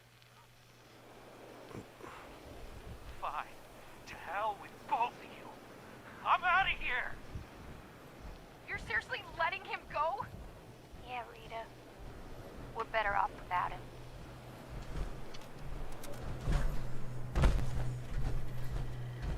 All examinations complete. Congratulations. Issuing orientation holotape. Please proceed to Charleston Fire Department for company registration.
about you stop looking and start buying?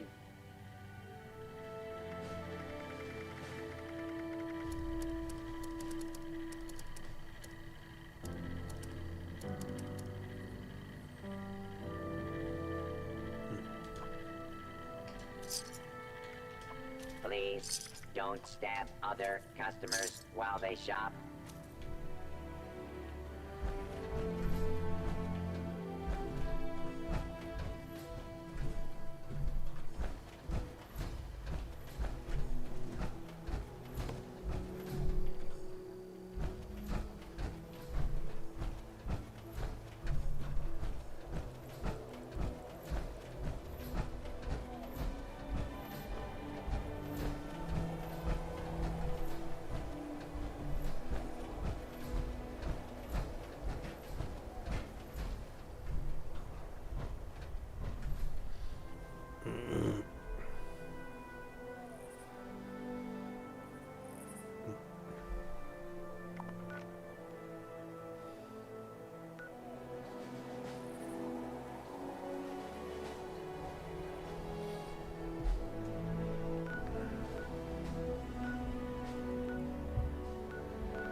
Yo, ESPN, what up?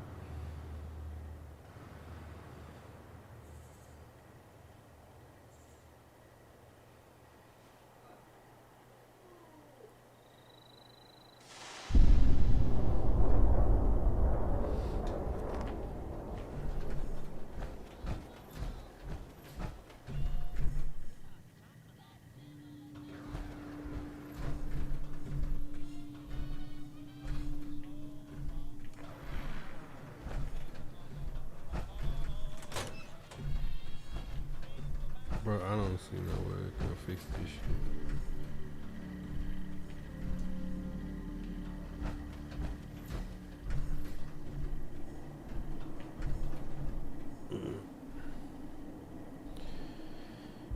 Bro, these cats be lying on you.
Bro, how do I...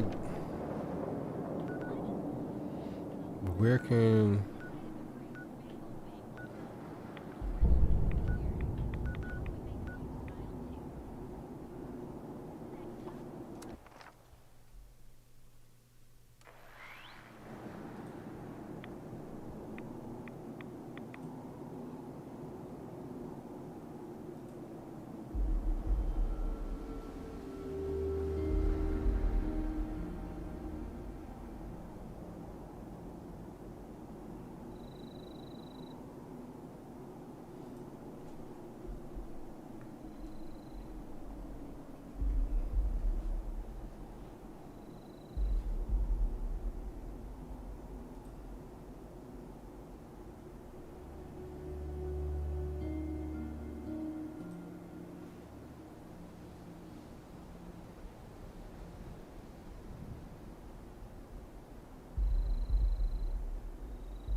I guess I ain't trying to get in no fight to get this armor repaired. I'm trying to get this armor repaired so I can go kill Hugo ass.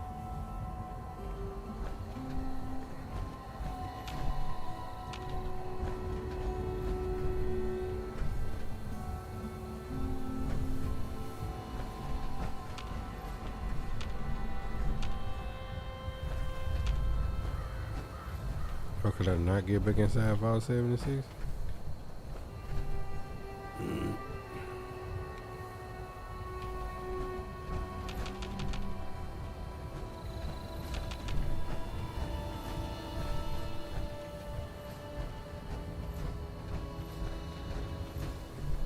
Bro, how'd I get inside 576?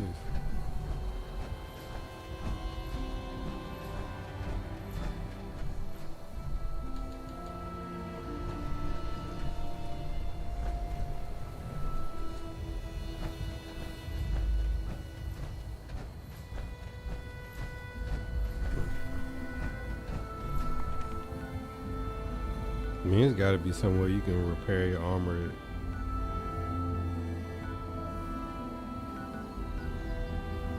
Without having to do all this.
Bengals need Brian. The Bengals got any money?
All right, let's go get Hugo right.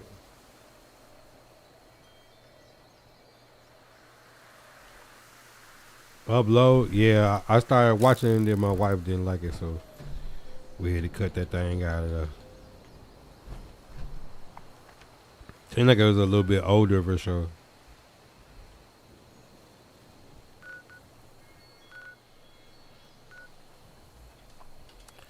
All right, let me go get Hugo out of there, bro.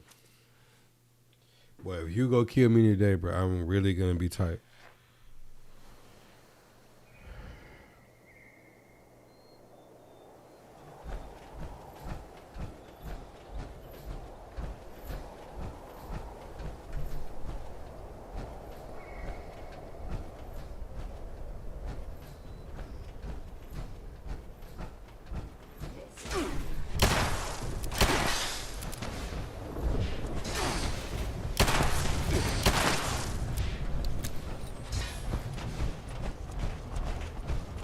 I ain't got time to be playing with y'all. I'm just trying to go get Hugo. I ain't got time to be playing with them robots. Hugo gotta go.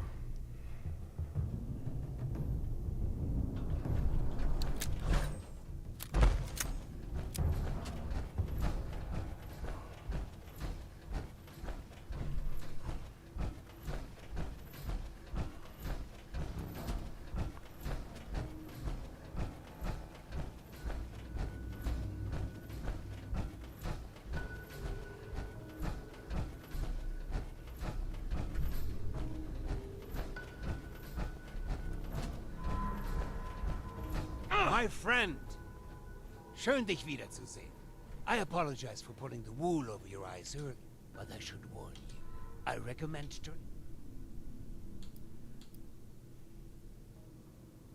Your naivety is... Do you not see? She walked you. Do you not understand?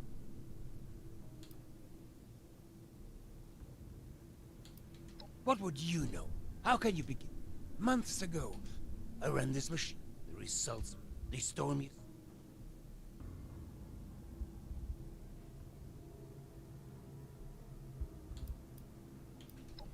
This would imply it was a... It was. I made great progress in my... Suddenly, in that moment of bliss, hand in hand, I learned something. I am a vet.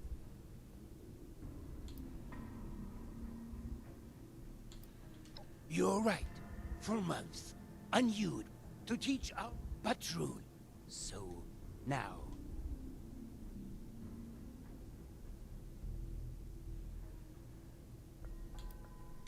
Neither you nor God could... On guard.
Bro.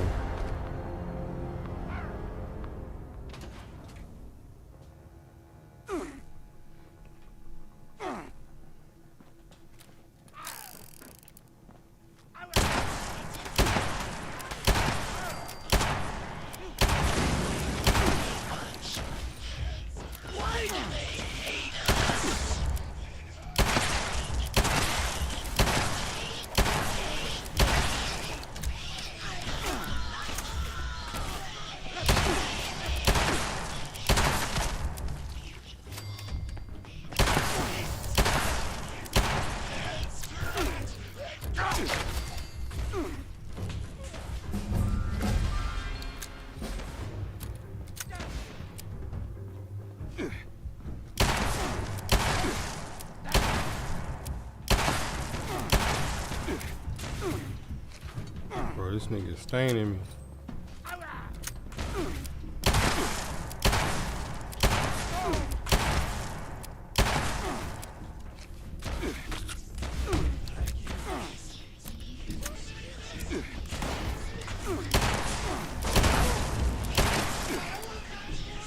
Oh, these boys don't do nothing but jump.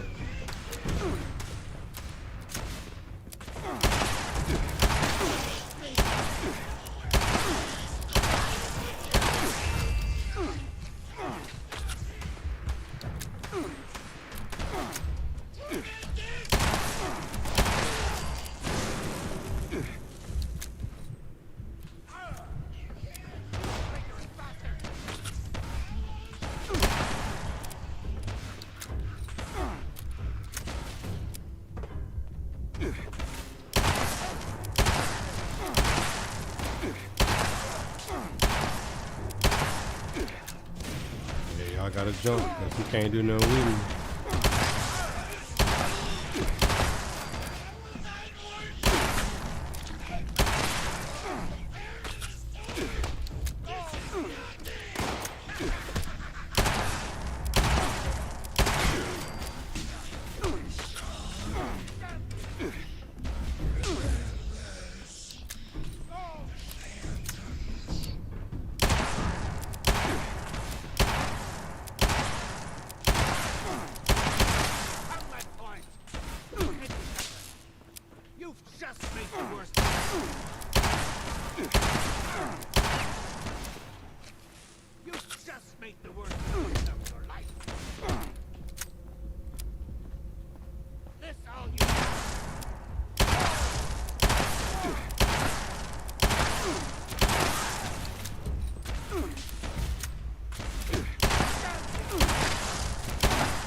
Bro.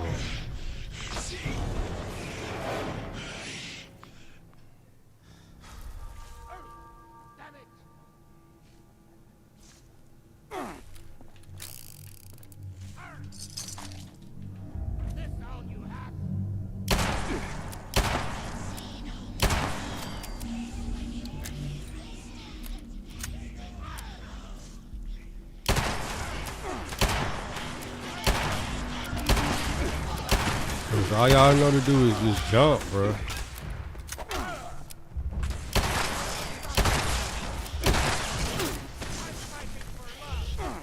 This shit so corny, man.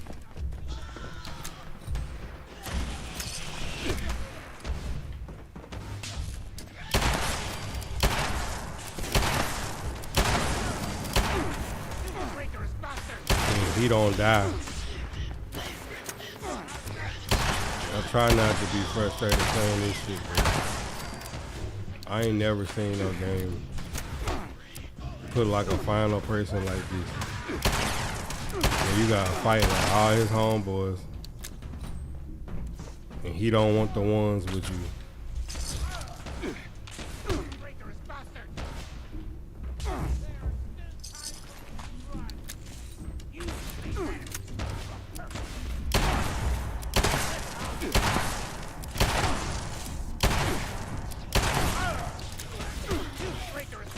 Every time I start staining his ass, there come like 50 niggas, bro.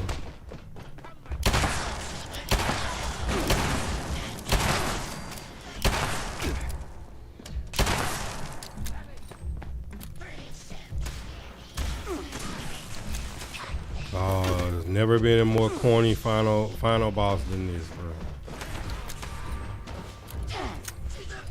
Yeah, you got guns that have to take 20 minutes to reload.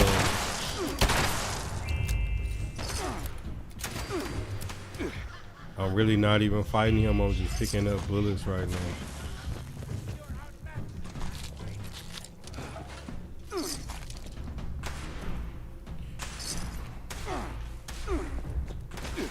Not even fighting him, bro. I'm literally just going to get bullets.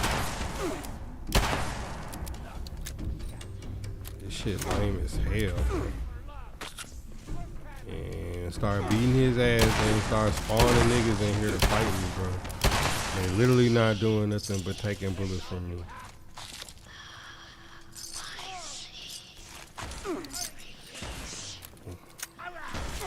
Hey, can we get on the ones, bro? I'm gonna stain you on the ones. You really can't fight like that. He's gonna start calling in reinforcements every time I get on his head.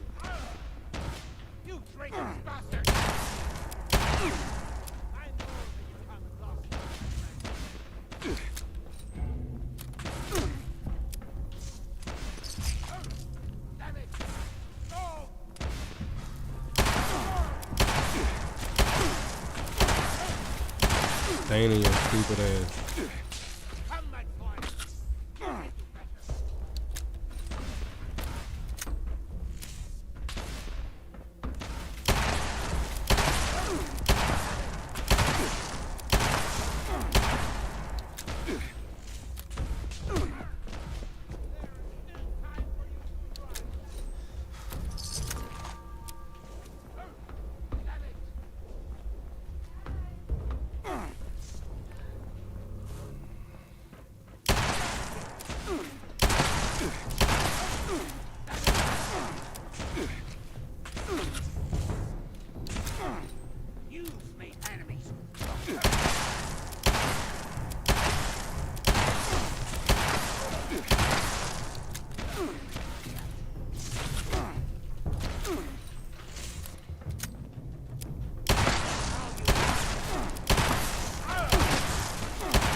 Bro, how? How, bro? Like, this nigga hit me 2 times and I died, bro, from off full health. Bro, this shit starting to get frustrating, man.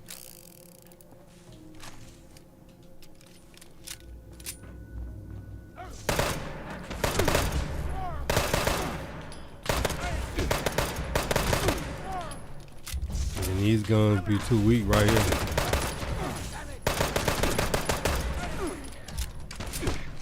Gun too weak. It's an automatic, but it's too weak.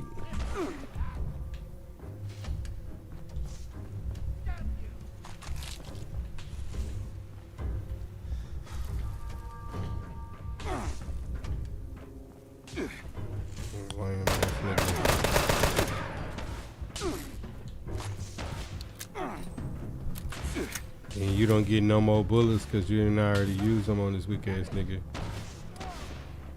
Bro.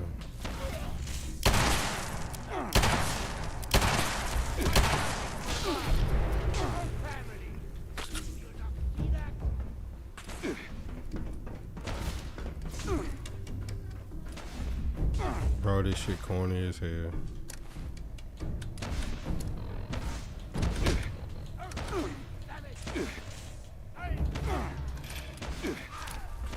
Now I ain't got no gun with no bullets in it. I'm fighting for love, for family. You not see that?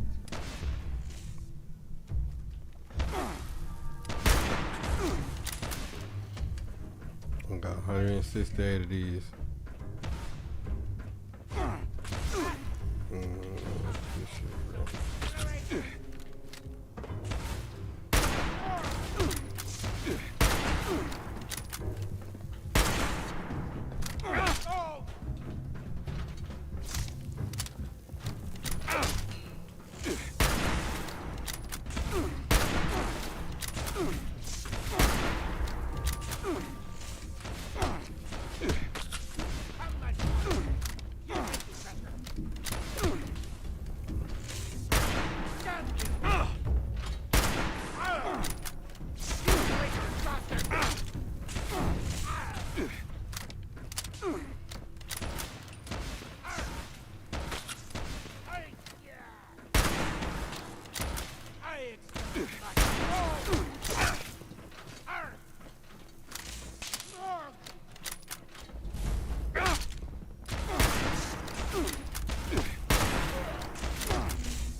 Bro, look at this nigga just came all the way back to full health from being dead, bro.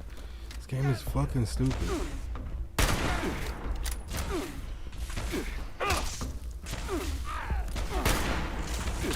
Bro, how do you even kill this nigga, bro?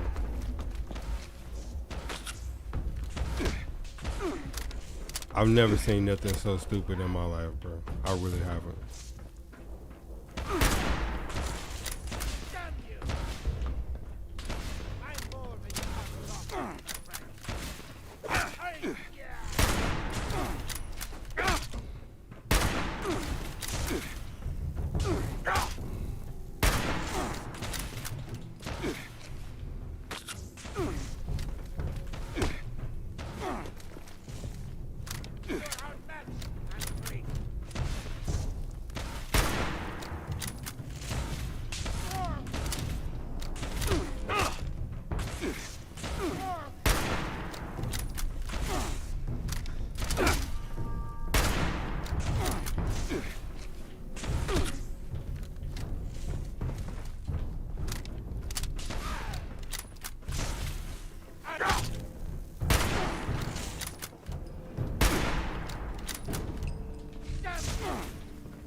This is a mobile campsite then.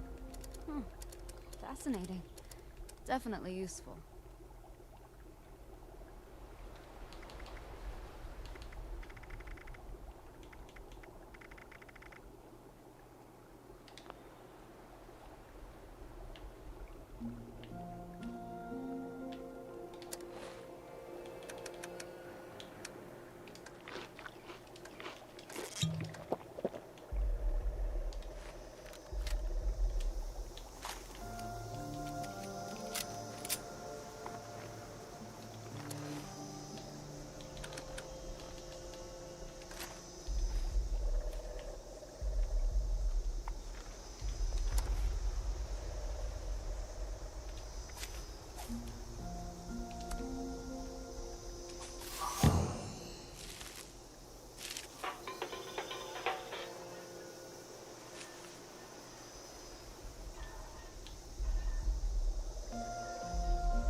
Even the plants look so different.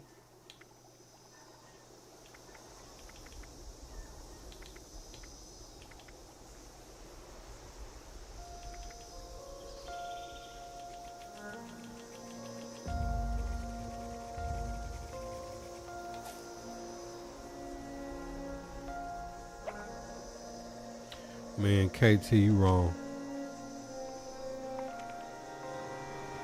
You wrong for that.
Is Earth always so solid?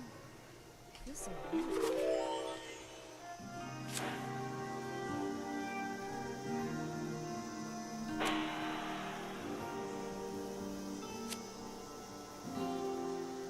It's not like the USSA to have no plan for these potential occupants.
Too soon, KT. Too soon.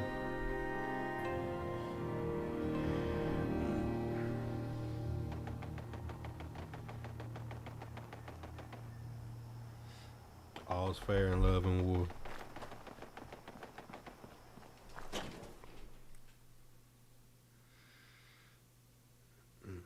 That shit just made me mad, bro.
Give the designers of the Wing's clearance system and enjoy access to a trove of military intelligence and materiel, given they have the proper clearance.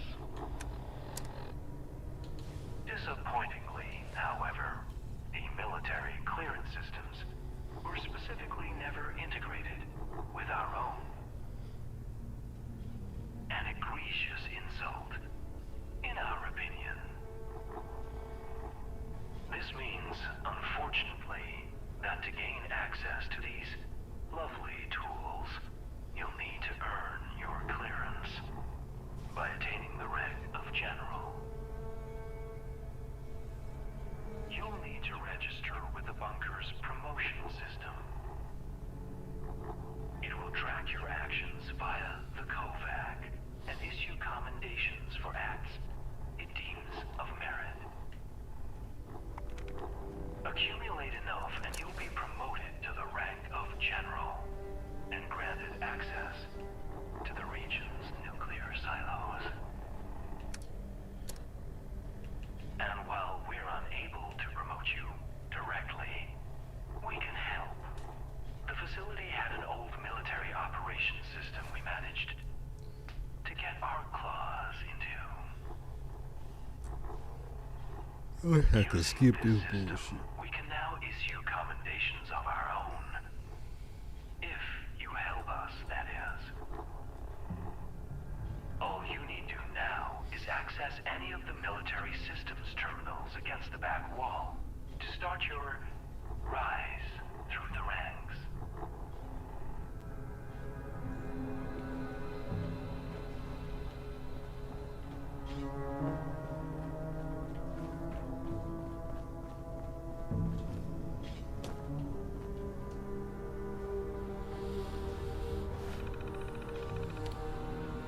Is there a likely end, Chig?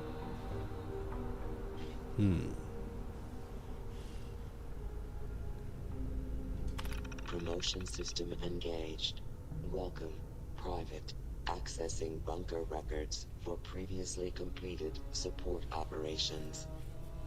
No records of support operations found. System requires additional commendations.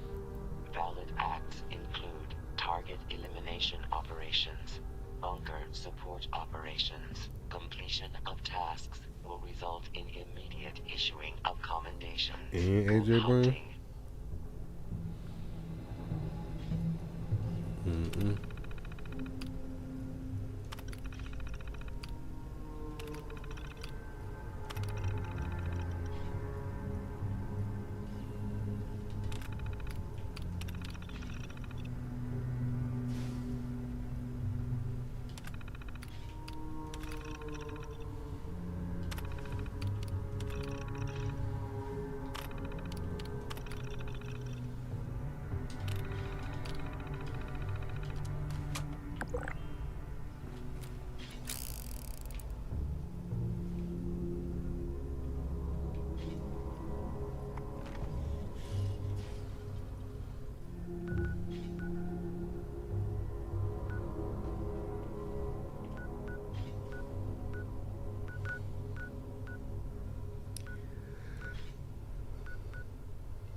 It's Sunday.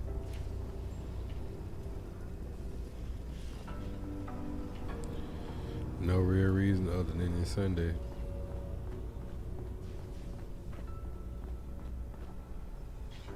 The nerve of the military, locking us out of their systems. We'd be hurt if that were still among our emotional repertoire.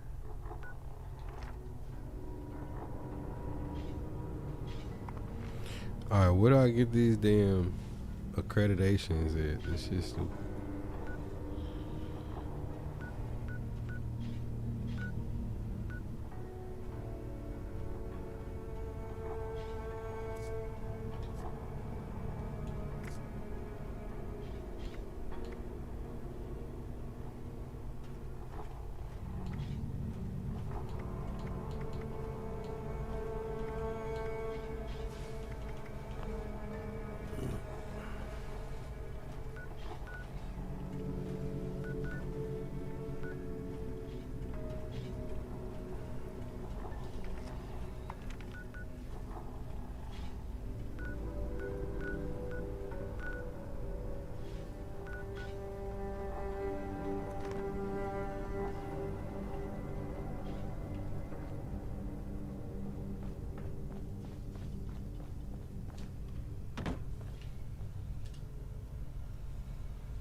I'll be back later tonight. I think this it for this little session.